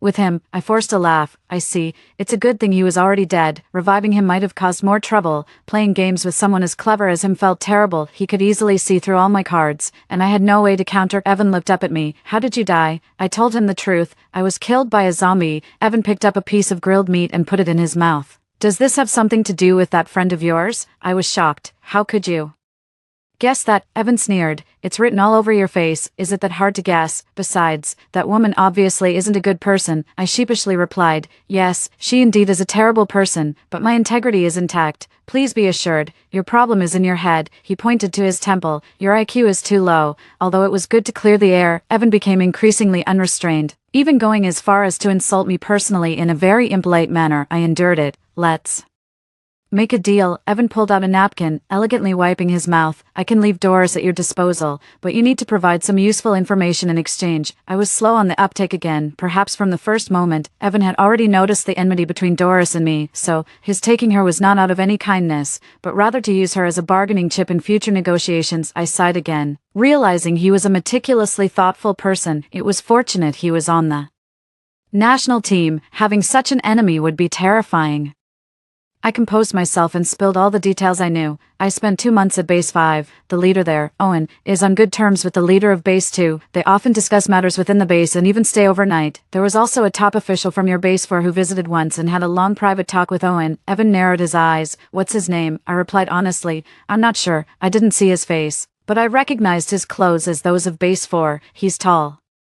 A man. At that time, I had used my accumulated supplies to bribe the supervisor, getting me assigned to a cleaning role. Though it was still hard work, it greatly reduced the frequency I needed to venture out for supplies. It was then I overheard their conversation. The person from Base 4 was informing on Evan, claiming he was a spy from Hua country sent to gather evidence against the Free Corps. Evan pondered for a moment, then suddenly asked, if you see this person again, could you recognize him? I carefully answered. I didn't see his face, but I can recognize his voice. Though I hadn't seen his face, I was highly sensitive to voices. I was confident I could identify him. Evan said, good, come back to the base with me and identify this person. With my past experiences, I really didn't want to get close to such a cursed place again. Evan seemed to know what I was worried about and hinted, this is also saving your life. There's a small remaining wave of zombies heading this way.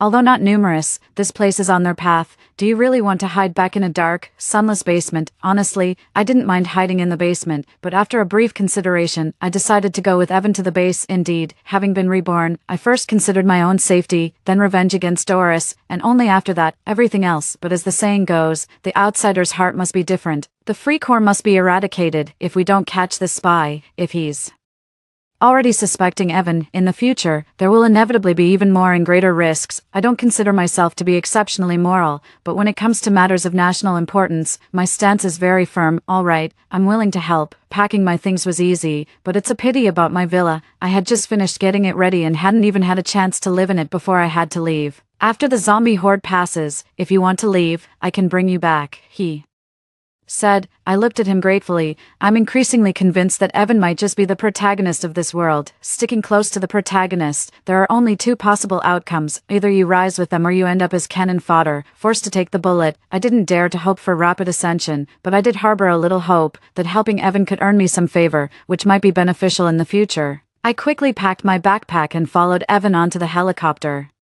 The cockpit was occupied by Evan's assistant Gus, who looked about Evan's age but was much more cheerful. He not only greeted me warmly but also shared a piece of chocolate with me. I was pleasantly surprised and carefully tucked it away after thanking him. In these times, chocolate is a valuable commodity. After returning to the base, Evan left. Gus took me to the dormitory and introduced me as his distant cousin, asking everyone to look out for me a bit. I knew this was my new identity, so I quickly made some polite conversation. It was my first time at Base 4, which was similar to other bases, and I was assigned to work in the cafeteria. It was a decent job. Besides Gus's instructions, it was a good spot because all base members had to queue up at the window for meals. I could use my position to identify the informer by their voice. On my first day serving meals, I met Doris. She looked like she was having a tough time, disheveled and wearing a dirty puffer jacket and similarly dirty rain boots. Her only redeeming feature, a delicate face, was marred by two deep cuts. Doris recognized me too. Her eyes widened as if she wanted to say something, but the base had its rules: no loud noises or disturbances in the cafeteria, or no food. Today's lunch included a meat dish, braised chicken wings, and everyone was only allowed one, but could get extra gravy on their rice, even in Evan's base. Such good food wasn't available every day.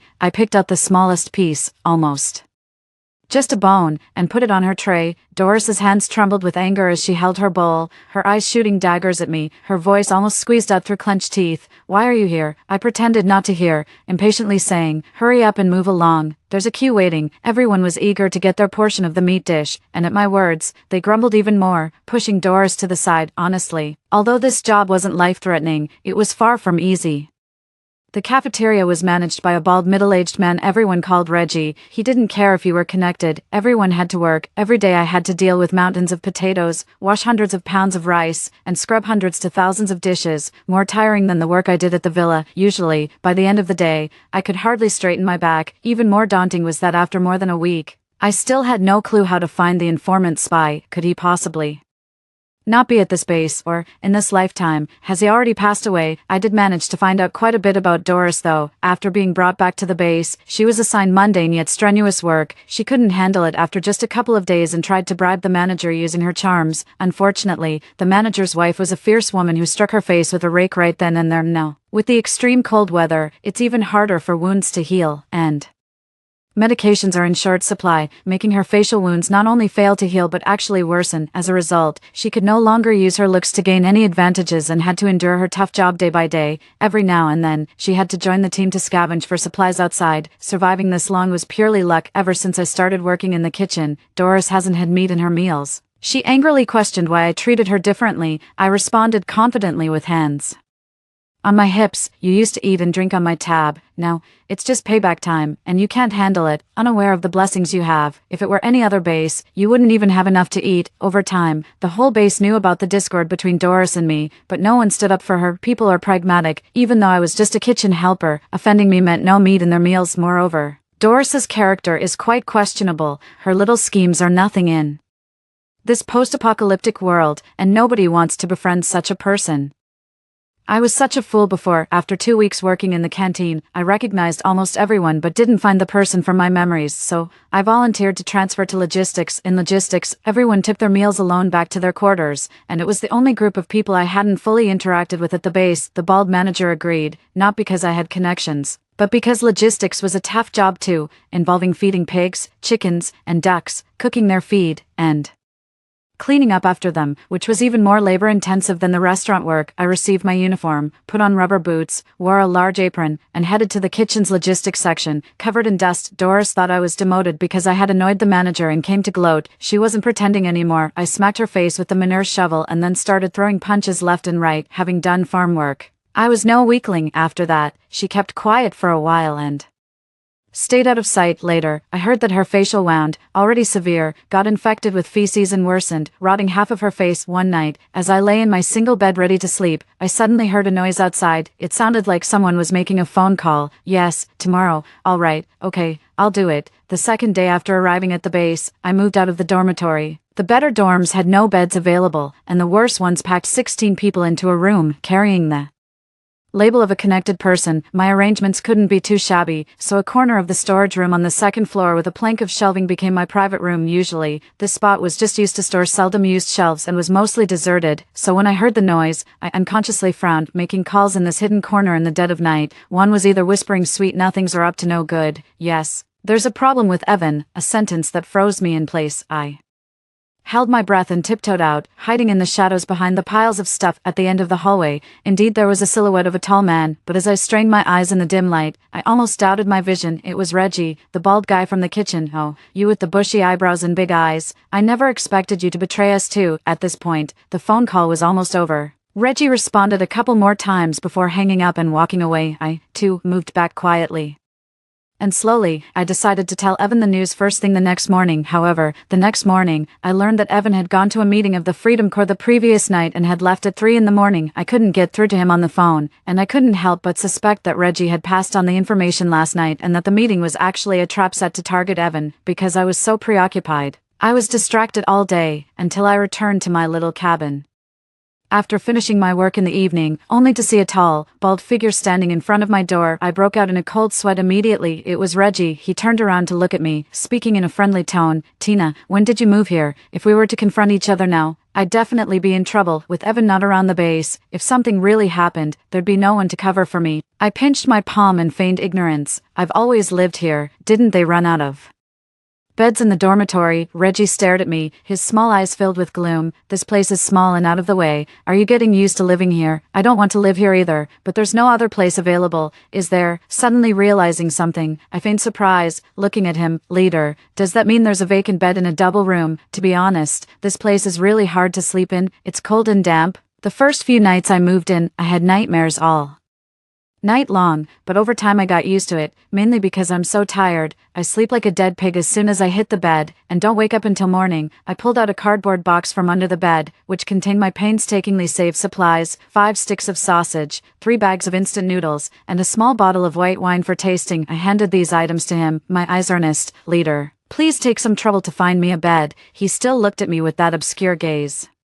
And after a long while, he said, "Wait, I'll notify you when there's a bed available." As Reggie walked out, I followed him eagerly, stuffing the sausage and white wine into his pocket. It wasn't until I watched him disappear into the distance that the cold sweat on my back began to dry. Of course, I knew he hadn't completely trusted me. Suspicion, like a seed, once planted, can take root and grow on its own. For the next 2 days, I was extremely cautious, hardly daring to close my eyes while sleeping. I locked my door with a chain, hid a pitchfork and an axe under the bed, ready to chop through the window and jump out in case someone set fire to the building below. Thus, I spent 2 tranquil days, and it seemed like everything had cleared up, but I always felt that it wasn't over. Being extremely cautious, I finally noticed something unusual on the 3rd day. The kitchen staff was responsible for the base's meals, working shifts day and night. Tonight, it was supposed to be my turn with Ryan, but his name had been crossed out on the schedule and replaced with Jason. Jason was an unremarkable middle-aged man, usually unnoticeable, but he had a good relationship with the bald man. I had seen them smoking together once. Perhaps because of this relationship, he often worked the day shift. A sudden change in shifts was definitely suspicious. That evening, we each took responsibility for a different area, with minimal but necessary communication, managing to maintain a semblance of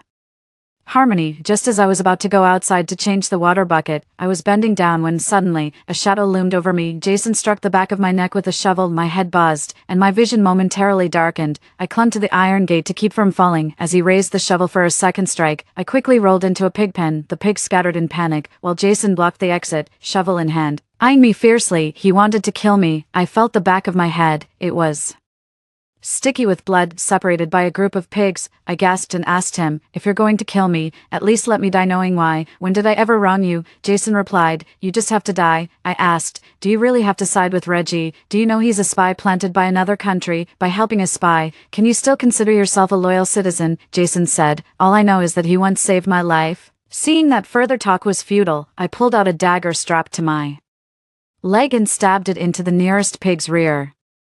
The pen housed large breeding boars, each weighing over 400 pounds. Startled, their scrambling was enough to knock a person over while Jason awkwardly dodged. I quickly opened the thermos strapped to my waist, already filled with boiling pepper water, and splashed it all over Jason's face. Jason screamed and covered his face, and in the chaos, I stabbed him in the chest. Jason was a man, true, but he was short, under 1.7 meters, and not particularly strong. He wanted to kill me, and I was no less determined to kill him. Pigs are omnivores and were the primary source of meat at the base, fed with slops and leftovers, each growing strong and plump, and there were over 50 adult pigs at the base. If a person were chopped into pieces and mixed into the pig feed, what were the chances of being discovered? Virtually zero. I had processed pigs weighing over 300 pounds on my own. Dealing with a human body was not much harder. Jason disappeared. No one suspected me. Firstly, I had no apparent motive to harm Jason. Secondly, in these apocalyptic times, countless people died every day and human life was cheap. One missing Jason would simply be replaced by another. The base would never lack for drones. 2 days later, Doris arrived at the kitchen logistics department, taking over Jason's position. I knew this was Reggie's doing. He probably heard the rumors that Doris and I were at odds. Maybe he sent her to annoy me or to keep an eye on me, but his plan failed again, as I beat her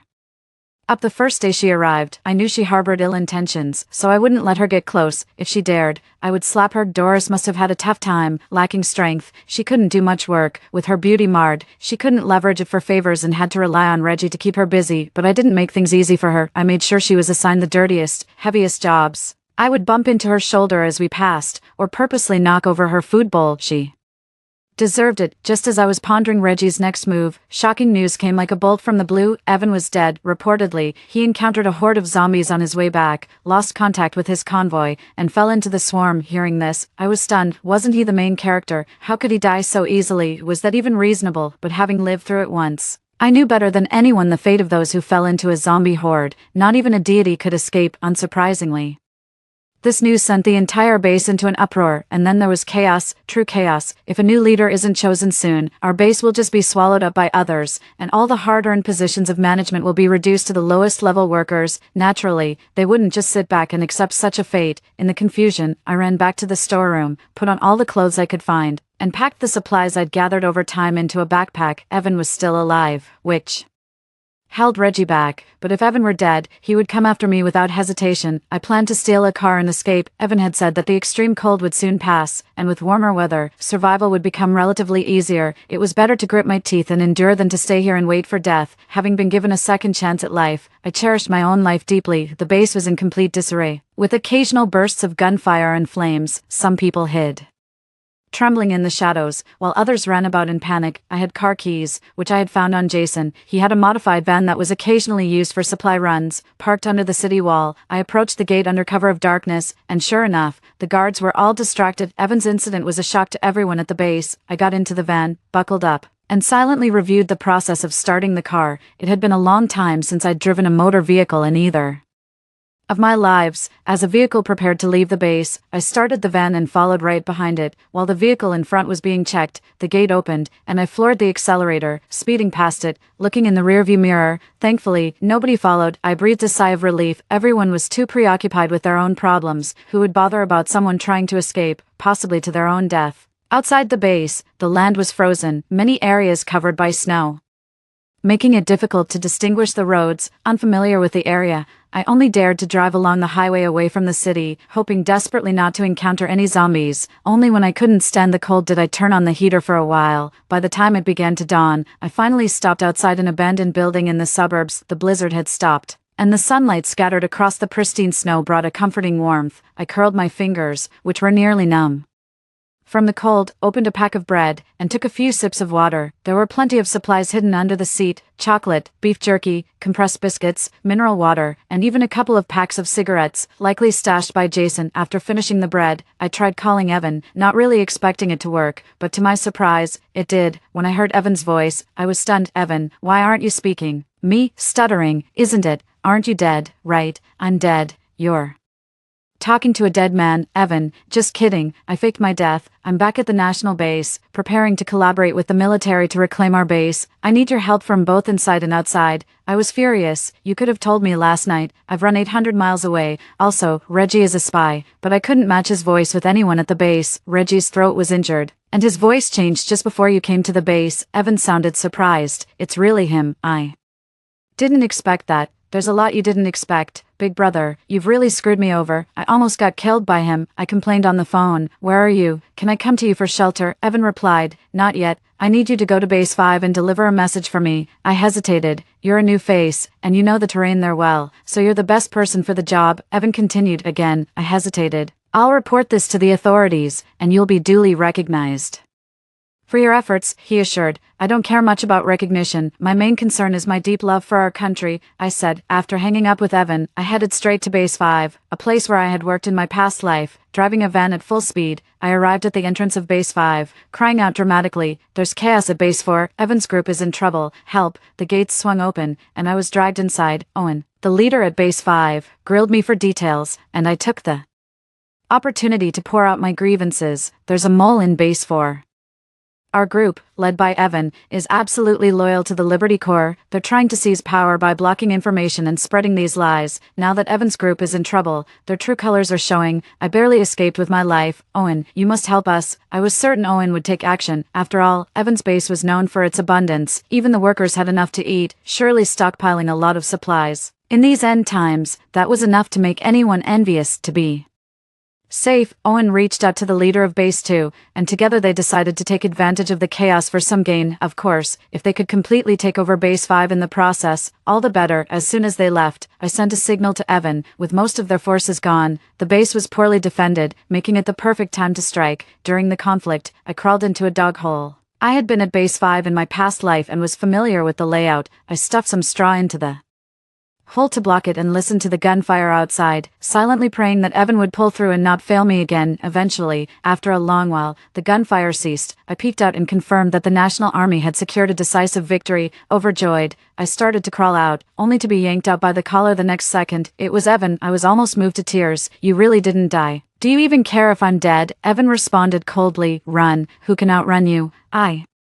disagreed. Survival is a human instinct. Though I ran, I didn't hinder the operation, so, I said, I call it not causing trouble for the organization. Evan effortlessly took over both base 2 and base 5. Apart from the Liberty Corps' leadership and a few staunch guards, everyone else surrendered without resistance or injury. After all, most were just fellow citizens coerced into their roles. What fault did they have? Evan swiftly took control of the 2 bases. He not only brought official troops, but also a large supply of resources. That night, the kitchen steamed rice and stewed braised pork, and everyone had their fill. Evan held a meeting with a group, leaving me a seat at the very back. In a month, the weather will warm up, and we must reclaim the other 3 bases before then and focus on eliminating zombies to regain control of the city. As for Sunny and Timothy, they are currently trapped in base 4. Let them wear each other down. After the temperature rises, there's another critical task, catching up on the season's crop planting to ensure the livelihood of the people to the greatest extent. Everyone focus on agricultural stores when looking for supplies. We need a large amount of grain and vegetable seeds. After the meeting, I approached Evan and eagerly began. Evan, as the leader,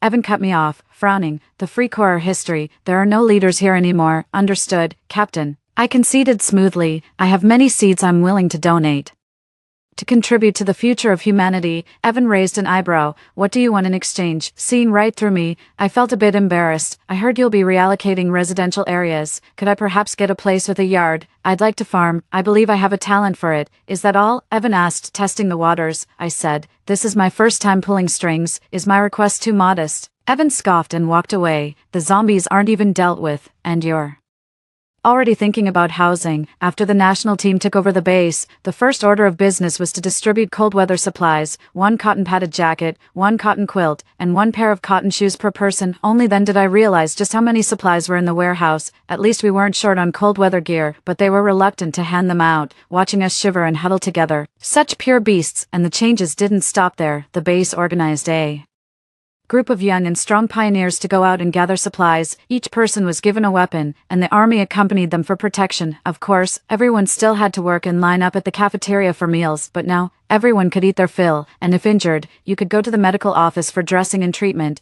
instead of being coldly pushed to feed the zombies. This made the survivors at the base even more confident that things were moving in a positive direction. It Had been a while since I saw Evan. He was busy, and so was I. I worked during the day and attended classes at night. The base had found 3 professors of agriculture to teach in rotation every evening. After all, agriculture and animal husbandry were fundamental for livelihood and needed to be vigorously promoted after defeating the zombies. Nurturing experts in this field, I felt I had a knack for farming. And with some self-study as a foundation, learning felt particularly invigorating. About half a month later, another group of survivors was brought in. Base 4 had been captured, 2 leaders were taken alive, but since the base's walls had collapsed and needed repairs, half of the members were temporarily relocated here. I saw Doris again. We were both surprised by each other's tenacity. She recognized me, her eyes flashing with intense hatred, her teeth grinding. "Tina, you're still alive." She probably hadn't had a good time recently, her face scarred gruesomely, and she had become much thinner. She must have comforted herself with the belief that at least I'm still alive. Tina must be dead, only to find, not only was I not dead,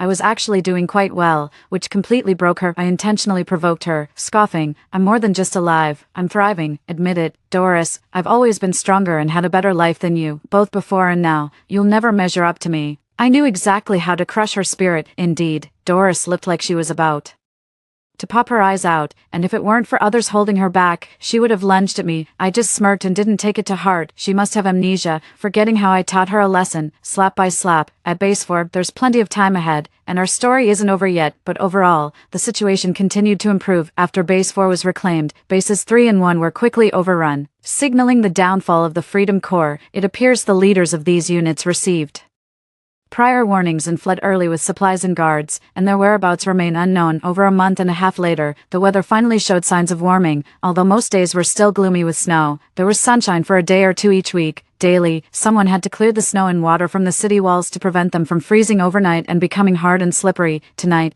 it was my turn to sweep the western wall. Located near the cattle farm, this area was usually deserted. I was working absent-mindedly when I suddenly caught sight of a sneaky figure darting past.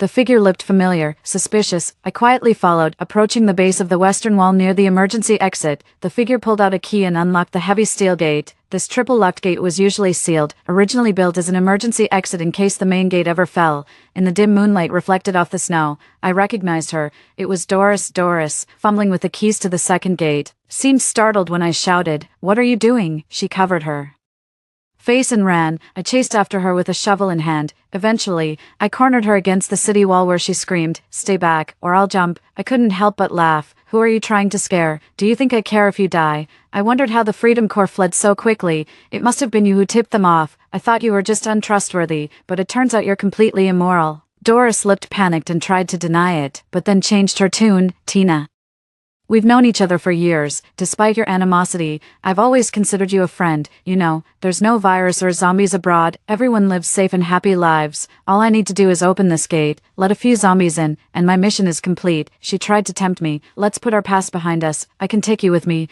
I pointed at her and retorted, "You're as brainless as ever. You think the moon is rounder abroad. That zombies abroad don't bite." Putting our personal grievances aside, betraying your country is crossing the line. Either I kill you right here, or you come back with me to turn yourself in. Choose." Now marred with scars and disheveled, Doris looked nothing short of a ghoul from hell. She stared at me, then said, "Fine, I'll go back with you," and slowly started walking towards me. I suspected a trick and stepped back. As expected, she suddenly lunged at me with a brick. I dodged and struck her forehead with my shovel, losing her footing on the icy wall. Doris staggered and fell off the wall. The wall was several meters high, and zombies often roamed outside. Doris's scream was cut short after 2 seconds, then silence. I spent a moment reflecting, then descended from the wall of sympathy. I had no sympathy. No one pitied me when I faced a similar fate in my past life. Rather than feeling sorry for Doris, I regretted missing tonight's class on the care of pregnant pigs. Very practical knowledge. Doris's disappearance stirred no waves within the base, but I still mentioned it to Evan. "We probably have more double agents in the base. You might want to clean house when you get a chance. Otherwise, the next fool who tries to open the gate might actually let zombies in." Everyone had come to an end, but Doris is really tenacious. I initially thought she would die at base 4 with Reggie. Someone remarked. Evan slightly lifted his eyelids. "Didn't I say I was leaving her for you to deal with?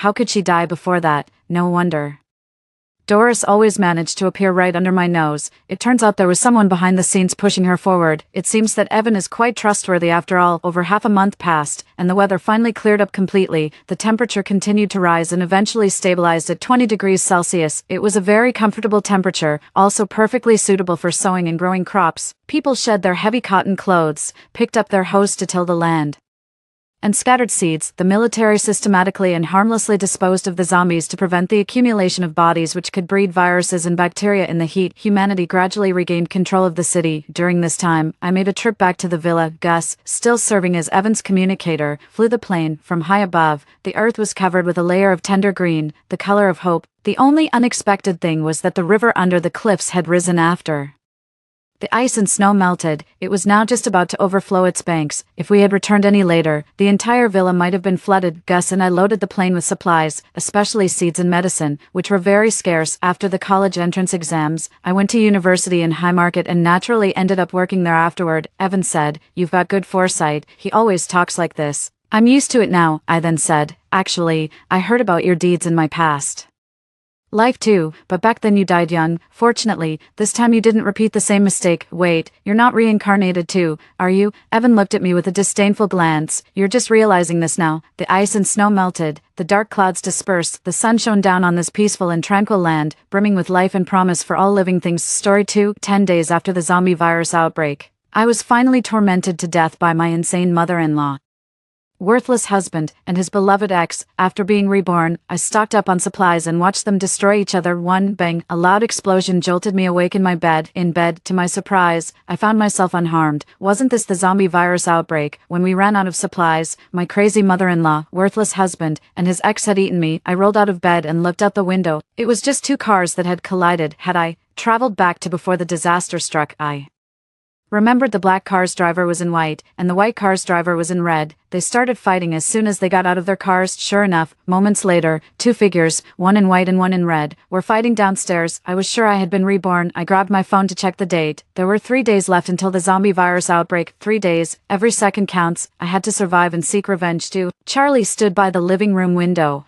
enjoying the drama, and asked me as I prepared to leave, "It's the weekend, where are you headed?" "My neck's a bit sore, going for a massage." Charlie's eyes flickered like will-o'-the-wisps in the night. "Driving there?" "Yes." He grinned and blew me a kiss. "Take care on the road, wife." If it were before, I would have blushed at his handsome face and gentle smile, feeling utterly blissful, but now, all I felt was disgust and danger. I wasn't really going for a massage. I was going to collect rent. I had long noticed Charlie monitoring my financial status, but I thought little of it since we were married. Now, I needed a lot of money to stock supplies, and using the bank account would alert him. I couldn't let him sense anything was amiss. Rent for my properties and shops was due every 5 years, and it was time to collect. Even half of the collected rent would suffice to build a safe house and stock up on supplies. Once out of the elevator, the signal on my phone improved, and I heard Charlie's voice.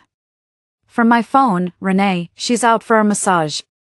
According to her habits, she won't be back the entire day. Why don't you come over to my place?" "What, your place?" "That's my house. You're just a freeloader who couldn't even afford the down payment." Furious, I gritted my teeth, got into the car, and listened to the activity on the other end of the phone. I had hidden my second phone in the bedroom closet to eavesdrop on Charlie, but I was uneasy, haunted by the eerie smile Charlie had given me before I left. Sitting in the car, I typed a message while listening to Charlie's movements. "Renee, I'm sorry. Once I get the money, any kind of beauty or massage card you want, I'll get it for you." Sharon, that wretched woman, her parents left her a lot of money. She has no close relatives. Once she dies, all her assets will be mine. Extreme hatred brings coldness and calm. You know I don't love her. I married her for her money. I only want to marry you. You're like a princess, and I want to give you the best material life. I've loved you since I was 16, I've loved you for 10 years, and I've never changed. Renee came from a poor family. Despite her stunning appearance and a constant stream of wealthy suitors, how come she can't even afford a beauty membership now? After I finished editing the message, I sent it to the tenants group. "Pay your rent in cash within 3 days and get a 1% discount on 5 years' rent." The message caused an uproar in the group. 1%? I'm going to withdraw money right now. "Rich lady, I'm hungry, feed me." "Get lost. The rich lady upstairs is mine. My 6-pack is ready. When will Miss Rich Lady come and take care of me?" The messages in the group made me laugh. Just as I was starting my car, I heard Charlie say, "Not only will I inherit her fortune, but I'm also the beneficiary of her insurance." Renee, the day we met again, I bought her a personal accident insurance policy and tampered with her car brakes. She'll probably hit the road to the underworld in her car.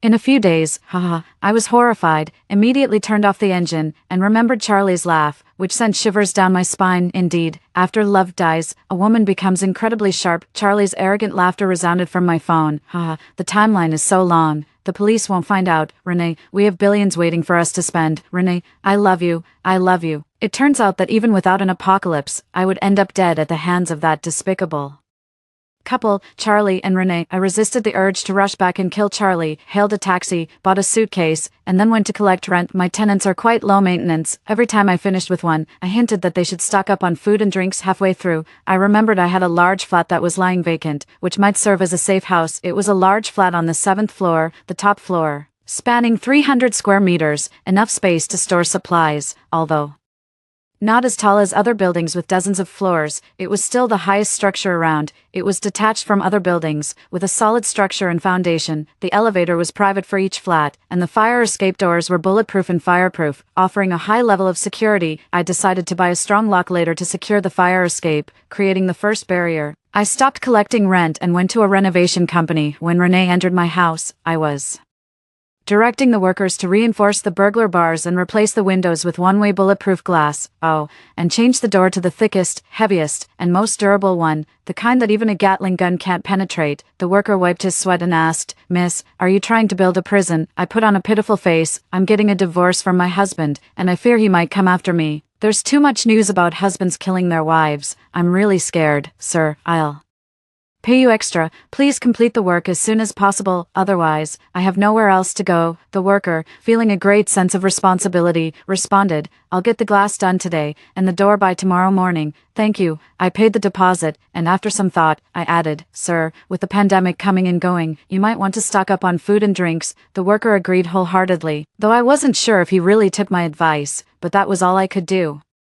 While Charlie was having a heart-to-heart with Renee, I rented a van to arrange for the installation of solar panels. These panels, along with rainwater collection tanks, would be mounted on the rooftop. I'd also need to buy a new lock to secure the rooftop door to prevent any tampering. As Charlie and Renee were all lovey-dovey, I purchased heaps of potting soil, vegetable seeds, and planting boxes. When they couldn't keep their hands off each other, I bought 3 large refrigerators, 10 induction cookers, 10 electric kettles, and even had 5 gas cylinders delivered. If it were not for the regulation limiting a household to only 5 cylinders, and my fear of getting blown up, I would have bought 20. I skipped going to the supermarket and directly contacted the manufacturers instead. Rice, flour, noodles, cooking oil, seasonings, bottled water, canned meat, canned fruits, compressed biscuits, canned milk powder, nuts, bread, instant noodles, dumplings, soup balls, wontons, and rice dumplings. I bought dozens of boxes of each. Of course, I didn't forget my favorite hot pot base. I planned to eat hot pot every day, while Charlie and his company wouldn't even get a taste of it. As I made these purchases,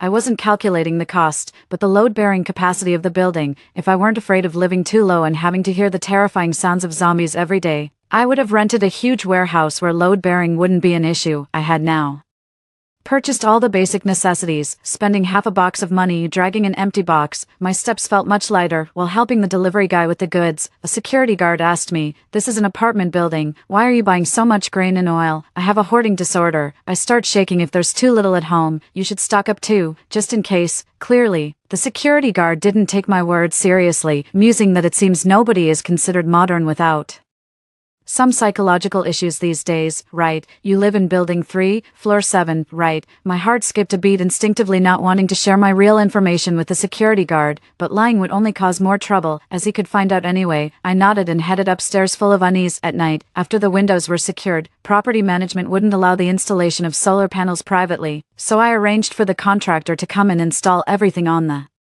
rooftop the day before the apocalypse was due to ensure it was fully equipped.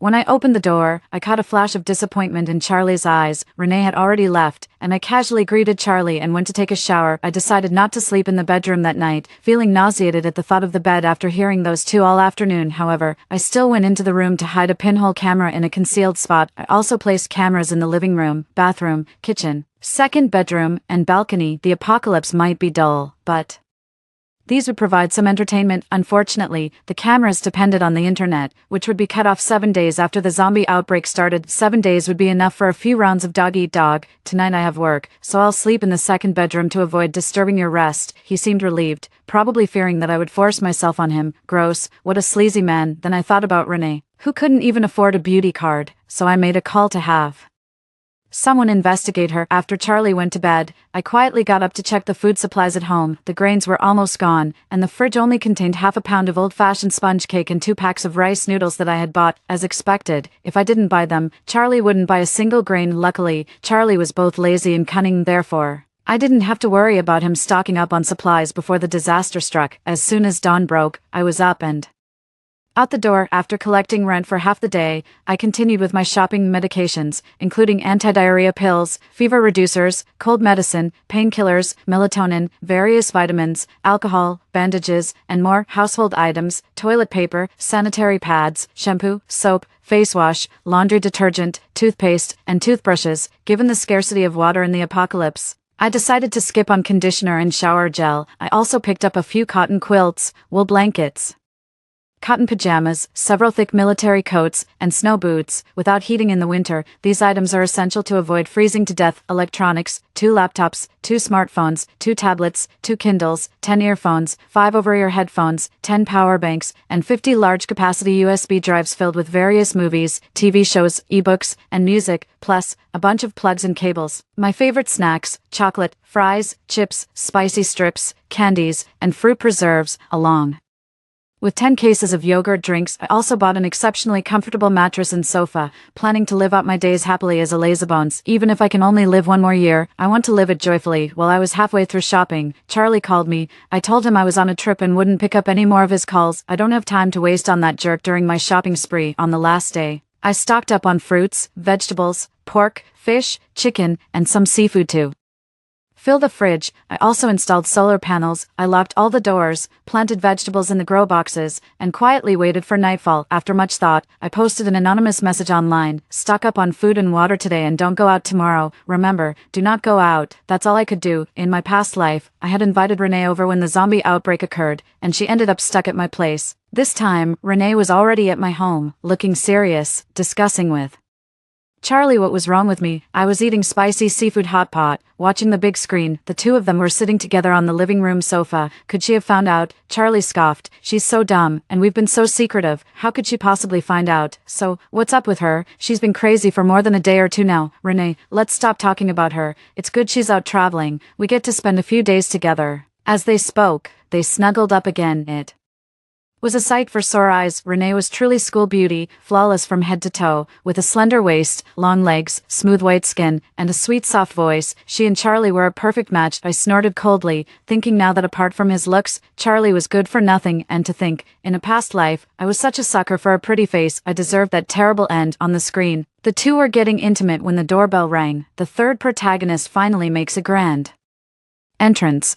My dear mother-in-law, do you think your precious son will continue to be obedient and filial in the apocalypse? Mighty mother-in-law and mama's boy, this duo is a catastrophic combination. Despite Charlie being inferior in every aspect and despite all their living expenses being covered by me, my mother-in-law may still thinks I'm the one reaching up to me. Only the governor's daughter was barely worthy of her son. It was bad enough that she looked down on me, but she also insulted me, calling me a jinx, doomed to bring bad fortune to my own parents. In a previous life, it was she who, after the food ran out, coldly stared at me and asked, "Is there really nothing left?" Then she had Charlie and Renee hold me down while they cut the flesh from my calves. I am human, born to my mother after 10 months, raised on the dedication of my parents for over 20 years. They wanted me to stand on their shoulders and live a happy and fulfilling life, not to be treated like a piece of meat or some human pig hybrid. Furious and trembling, I calmed myself and continued eating my seafood. Suddenly, my phone rang, delivering a file and several videos. Once I saw them, everything became clear. May, on the other side, wasn't surprised to see Renee. She had known about her son's plan all along, and not only did she not stop him, but she also actively contributed. She asked Charlie, "Isn't that wretched home?" "No," commandingly, May said. "She dares not to be home to welcome her mother-in-law." Typical of someone born without being taught manners. "Call her now. tell her to roll back and serve me. Charlie tried to calm May. Mom, she's gone on a trip. How can she come back? Besides, Renee is here. A trip. May fumed even more. She's using our money to travel. Truly shameless. It would be better if she died in a car accident on the way. I arrived to Cold Stoves, and she's off traveling. Son, does she have someone else? At this, Charlie couldn't help but laugh, and Renee covered her mouth to suppress her giggles. Mom, who would fancy her? Come on, I'm hungry, make me something to eat. Grinding my teeth, I frowned upon hearing this and hastily called Charlie. Hello, Charlie replied irritably. Mom's here. I'm currently out of town and can't return immediately. I'll order some seafood delivery for home, and I'll be back tomorrow to take Mom out for a big meal and buy her new clothes and bags. Only then did May seem somewhat appeased, raising her eyebrows. Make it quick. I ordered some exquisite seafood. May, upon seeing the small quantity, was about to call and scold me until she saw the price on the receipt and was satisfied. Dividing the seafood into 3 portions, I had to pretend I didn't know about Renee, so naturally, I ordered portions for 2. Renee only got a small share, but she was dieting and didn't complain. The seafood was expensive but sparse, barely enough to fill them. But at least they wouldn't starve or need to buy more food late at night. I didn't want my plans to be foiled by them. Hearing that I would return the next day, after dinner, May hurried Renee away, saying that since Charlie and I were still not divorced, it wouldn't be proper for her reputation to stay the night. Old hag, dressing her words in nobility, was she just scared that I would suddenly return, catch Charlie cheating, and she'd lose out in a divorce? I was awakened by a massive explosion outside the window. Kneeling at the bay window, I looked out to see several cars in a chain collision. People screamed and scattered to avoid the onslaught of zombies, only to be knocked down and devoured. Blood was everywhere on the ground, and I couldn't bear to look anymore. The apocalypse had arrived as expected, and despite being surrounded by supplies in my home, I felt no relief. If possible, I wished that all my preparations were in vain, that the sun would rise as usual, and life would go on as normal. I turned on my computer, checked the news for a while, then looked up a post I had made the day before. Someone had commented, "I'm so glad I saw this post. I bought loads of noodles and water, enough to last a while." Me too. I was going to go shopping today but decided against it, otherwise, I wouldn't have made it back. The fact that I could help some people was the only thing that comforted me these days. It's just a shame that Renee, unlike in my previous life, wasn't stuck at my place when the apocalypse hit. I threw myself on the sofa, clutching a cake, and turned on the TV. Just then, I heard a knock on the door. Instinctively, I stood up, but no, the knocking came from the TV screen. Charlie peered through the peephole before he opened the door. It was Renee, disheveled, saying that zombies were all around her neighborhood and she was scared to be alone. The 3 of them were so frightened by the chaos outside that they were momentarily stunned. After a pause, Renee asked Charlie, "Brother, do we have enough food at home?" Charlie rushed into the kitchen, only to find no rice or flour left. The sight of the empty fridge brought even more despair. He cursed loudly. "Sharon, this useless thing, didn't even bother to restock our supplies. Is she trying to kill us? Damn fool." Charlie hugged Renee. "She eats like a pig on normal days, eats more than 3 of you combined. How come she didn't buy anything this time?" I found it absurd. I am 1.7 meters tall, weigh 55 kilograms. I eat a lot and never gain weight, and I even exercise for an hour every day. What's wrong with eating a bit more? One should not waste good food while alive. Upon hearing Charlie's words, May quickly added, "Renee is better. She eats less." I laughed out loud at this comment. Was my evil mother-in-law starting her antics? By noon, May picked up 2 bags of rice noodles, winked at Charlie, and said, "Since Renee eats so little, some bread will be enough for her." With that, May went into the kitchen to cook the rice noodles. Charlie looked at his mother, then at Renee, and didn't utter a word. This time, Renee was the one left out. She thought she had escaped to safety, but in the face of disaster, love was utterly useless. My wontons were ready, poured into the seaweed and shrimp soup I had prepared earlier. I devoured half a bowl in one go, sweating profusely from the heat. It was bliss. Charlie and May thoroughly enjoyed their rice noodles, while Renee sat alone in the bedroom, nibbling on dry bread. After finishing his meal, Charlie hesitated at the door before daring to enter, then feigned concern. "Renee, are you hungry?" Unexpectedly, Renee did not complain or make a fuss but just hugged Charlie and wept silently. "Brother, of course, I'm hungry. With limited food at home, I'd rather starve myself than see you and Aunt suffer. But brother, we're running out of food, and we must go out to find some." I couldn't help but give a thumbs up, marveling. Is this what top-notch manipulation looks like, knowing exactly how to play on people's emotions?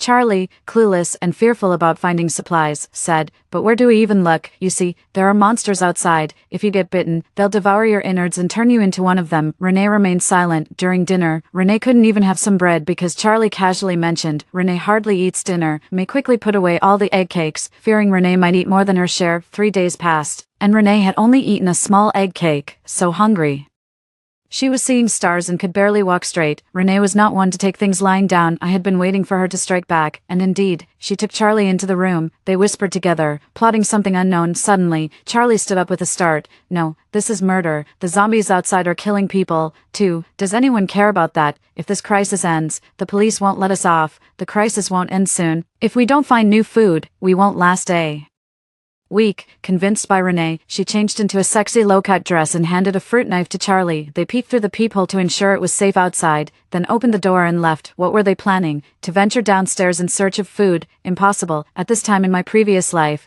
the neighborhood was swarming with zombies, and the nearest convenience store was 200 meters away. If they weren't heading to the convenience store, were they planning to rob someone? I remember the neighbor downstairs, a solitary geek who always stocked up on instant noodles, chips, and cola, but in these apocalyptic times, everyone is extremely wary of strangers. The geek might be reclusive, but he's not foolish enough to open his door willingly using seduction. I watched the screen with a heavy heart, silently praying that the neighbor downstairs would be safe. My prayers were in vain. Less than 20 minutes later, they returned covered in blood, carrying 2 large boxes.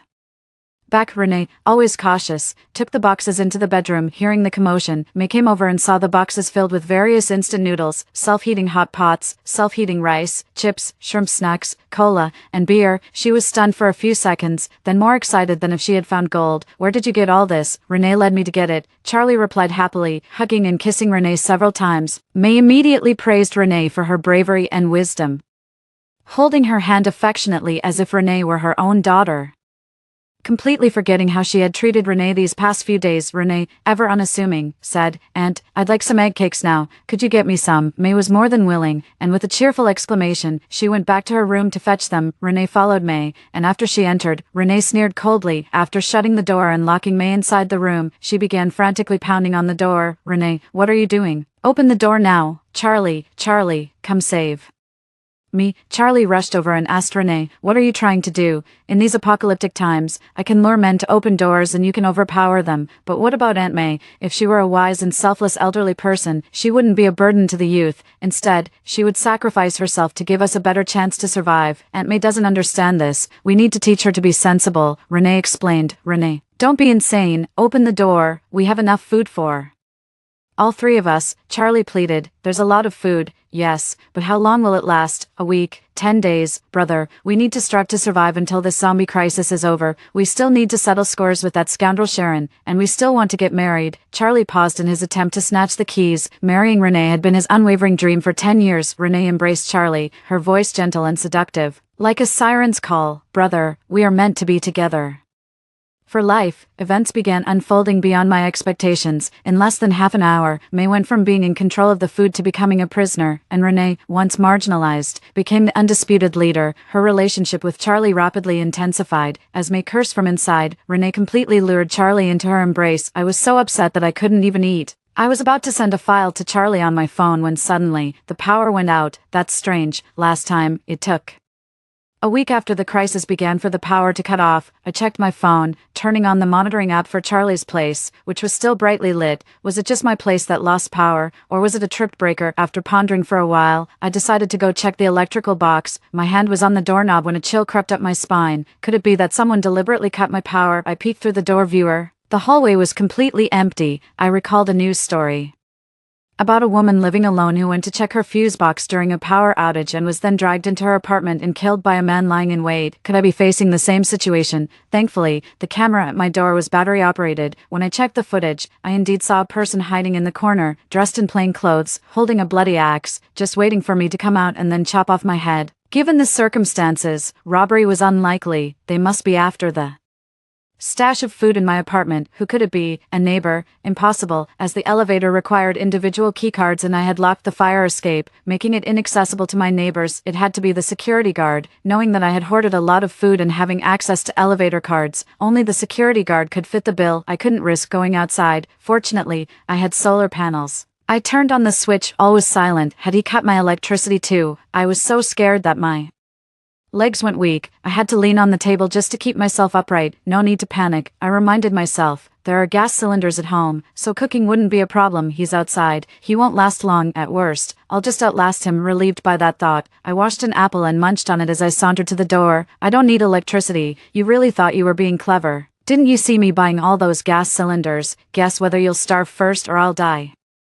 Trapped, seeing that his plan hadn't fooled me, the security guard, frustrated and embarrassed, began to smash my door with an axe. The noise was loud, but it only left superficial marks on the door. Nice try, but that's some strength you've got there. I spent a fortune on this bulletproof, fireproof door. If you can chop it down, I'll serve myself up on a platter for you to eat. The security guard started cursing at me, using foul language. I warned you before, to stock up on food. You didn't listen, and now you want to steal mine and risk my life. You're nothing but a beast. I even started to cheer him on. Keep at it, put your back into it. No worries if you can't break the door, at least leave a mark. Less than an hour later, the security guard could neither chop nor curse any longer. After a while, he went down in the elevator. I stayed put. Less than 2 minutes later, he emerged from the elevator. He hadn't taken the elevator at all but had hidden in a blind spot out of the camera's view. Seeing that I wasn't fooled, he cursed under his breath and swiped his card to go down. When the elevator opened, there was actually a zombie inside, which dragged the security guard in and began to feast. The man's screams echoed through the corridor. The elevator doors closed, and quiet returned outside. 12. I sneaked out in the middle of the night, turned on the main switch, and connected the solar power lines. I was terrified, fearful that a zombie might burst out of the elevator behind me. Fortunately, the night was calm. The zombie in the elevator ensured that no one else could use it to come up for me. It was a safety barrier. Charlie and Renee were already asleep. I sent the documents to Charlie. The notification sound woke him up. He grabbed his phone, and upon seeing the file I sent, his face turned ashen, shaking. He finished reading it, glanced at the still sleeping Renee, and then slapped her hard. You said you've been working on improving your education these years. This is what you learned. Renee woke up startled and was about to react angrily, but she calmed down instantly after seeing what was on Charlie's phone. Charlie had idolized Renee as a goddess, but she was far from clean. In the red light district, her price kept dropping until she could only take the most depraved clients, and her hope of getting out became ever dimmer. Then, she met Charlie, whose love for her hadn't faded. Even though Charlie had no money, Charlie's wife, who is me, is wealthy.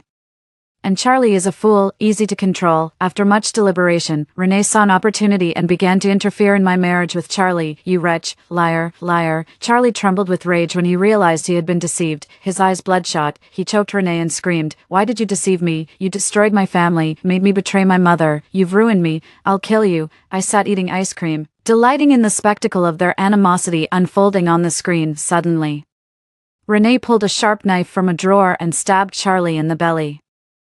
Holding his stomach, Charlie fell to the side in disbelief. Without hesitation, Renee gripped the knife handle with both hands and stabbed him several more times. I don't know what fantasy made you think I could ever love you. You were a nobody in high school, and 10 years later, you're still broke. Do you know how much I charge per night? 50,000. How many nights could the money in your pocket buy? How many nights have I spent with you for free? Let me tell you, you've hit the jackpot.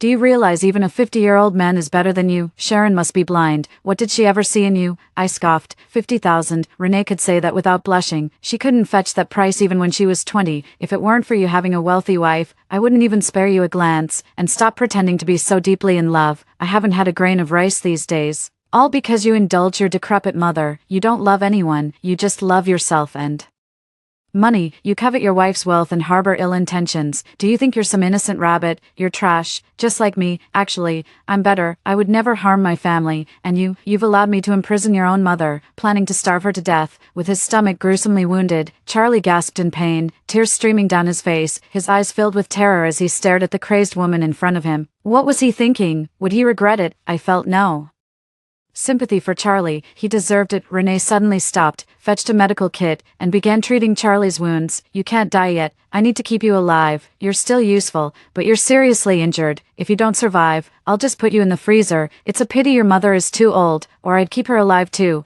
I watched everything unfold on the screen calmly. It was ironic, this time. Charlie and his wicked mother were being treated like food, as she tidied her hair.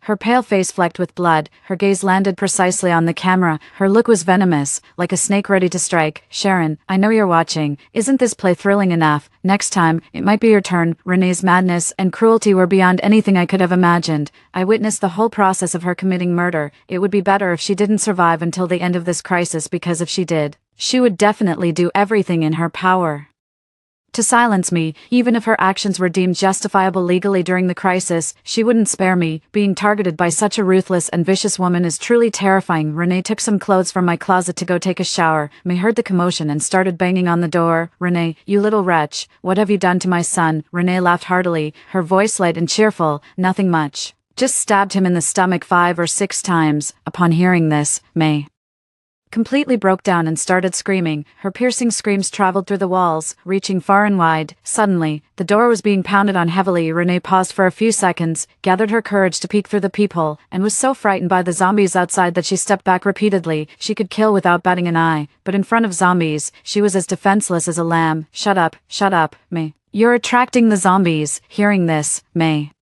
screamed even louder, as if her vocal cords would tear the next second. I guess May thought, since Renee wouldn't give her any food anyway, why not lure the zombies to end them both and avenge her son? More and more zombies gathered outside, using their heads and shoulders to ram the door. Our door was just a regular security door, which began to loosen after being heavily struck a few times. Renee tried to deceive her. May, your son isn't dead, he's alive. I was just joking. Just shut up, and I'll open the door so you can see your son. Stop yelling, and I'll give you half of my food. After several such incidents, May would no longer believe Renee's words. Determined to perish together with her, Renee turned and ran into the room. Amidst the woman's screams and the zombies' roars, she heard a ringtone from a corner of the living room. It was a piano piece, just a step away, not Charlie's, nor hers. Was it May's? Driven as if by some unseen force, Renee walked over and found an old cell phone in the sofa seam and answered the call. I smirked slightly, tapped the screen of my phone, and the electronic lock on the door clicked open. A dozen zombies, mouths agape, charged at Renee. Happy doomsday, Renee. Behind Renee was a large floor-to-ceiling window,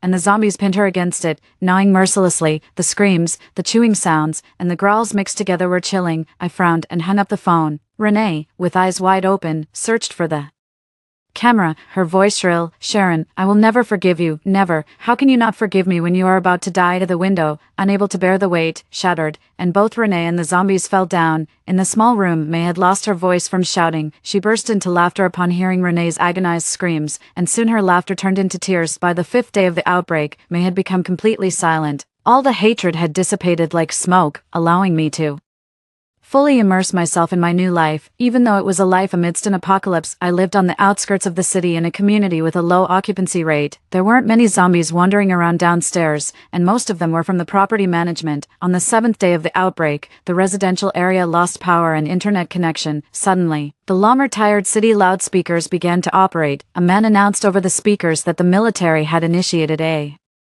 rescue operation, and further rescue details would be communicated through the loudspeakers. It took 7 days for the rescue to start, likely because the military itself had been infiltrated by zombies, taking time to quell internal unrest and screen for potential infections. If the military started rescuing from cities near the military zones, then my city was probably the third to be rescued. But how long would it take to clear a city? 6 months, a year. I turned off all unnecessary electrical appliances, maintaining only the refrigerator and charging electronic devices, and only turned on the lights at night while tightly drawing the curtains. Sometimes I indulged a little by using an electric grill for barbecues or a small pot for hot pot. Fortunately, it was summer, the days were long and sunny, and solar power was sufficient. The community had many tall trees, so it wasn't too hot inside the buildings. Besides, my body tends to be cold, so I could tolerate the heat without air conditioning. On the 10th day, the water supply was cut off. After that, I realized my daily water usage was excessively high. I started to cut down on water use. Since meals and drinking couldn't be reduced, I had to cut down on cleaning. Living alone, I could wear fewer clothes, but during the summer, it wasn't feasible to go many days without bathing or washing clothes. My stored water might not be enough. Then there was the issue of garbage disposal. Keeping it at home could breed flies and insects.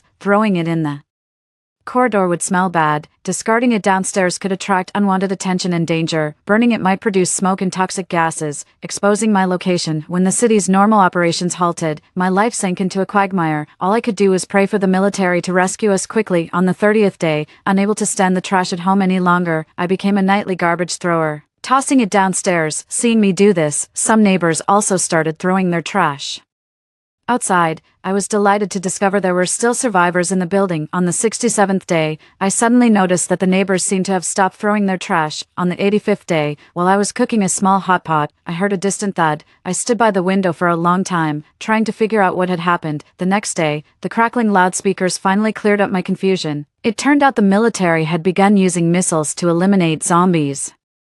Since zombies have particularly acute hearing, the military would use drones and helicopters to lure them to a designated area and then use missiles to eliminate most of them before troops moved in to clear any remaining zombies in the city. To preserve the city's infrastructure as much as possible, the blasts were set in remote suburban areas. Therefore, the military would first enter these areas to evacuate the people. I was expected to receive rescue in half a month since I was located in the suburbs. On the 100th day, the loudspeaker sounded again, instructing us to hang bright fabric in visible places to help the military identify our locations. I was overjoyed. I tore off the bedsheet and hung it outside the window before starting to pack my backpack. Several households in the adjacent building had also hung brightly colored bedsheets out. I thought the rescue would come in a few days, but after waiting for 10 days with no sign of rescue and the loudspeakers going silent, I was losing hope. On the 112th day, while brushing my teeth by the window, I inadvertently saw a person sitting on the windowsill of the 7th floor in the building next to mine. He was emaciated, with a deathly pale face and lifeless eyes, listlessly swinging his legs. I wanted to open the window, but found it stuck. No, hold on, rescue must be coming soon, I thought desperately. Suddenly, without any warning, the man leaned forward and fell like a leaf returning to its roots. Just then, I heard the sound of a vehicle. An armored vehicle approached from a distance, beginning the rescue operation in my neighborhood. A team of 7 fully armed soldiers rushed into the building, their silenced guns firing continuously as they cleared the zombies and made their way upstairs. I cracked the door open slightly and heard someone banging on the fire escape. I hurried to open it. It had been a long time since I had faced another living person. The leading officer, dressed in black with a black helmet, had eyes filled with determination. He told me to stay still and scan me with a device. His voice was gentle yet powerful. Please, follow me. With tears in my eyes, I shouldered my backpack and obediently followed them. Am I the only one left in this building? I asked. Yes, you are very lucky and remarkable, he replied. I thought of the man who had jumped and secretly wiped away tears. If only he had held on for half a minute more. The lead officer received a message from other squads. They had completed the rescue with only 6 survivors from 3 buildings. Suddenly, below, a fight broke out between 2 figures, one in white and one in red. To my horror, it was Renee. Her face was ghastly pale, her cheeks hollow,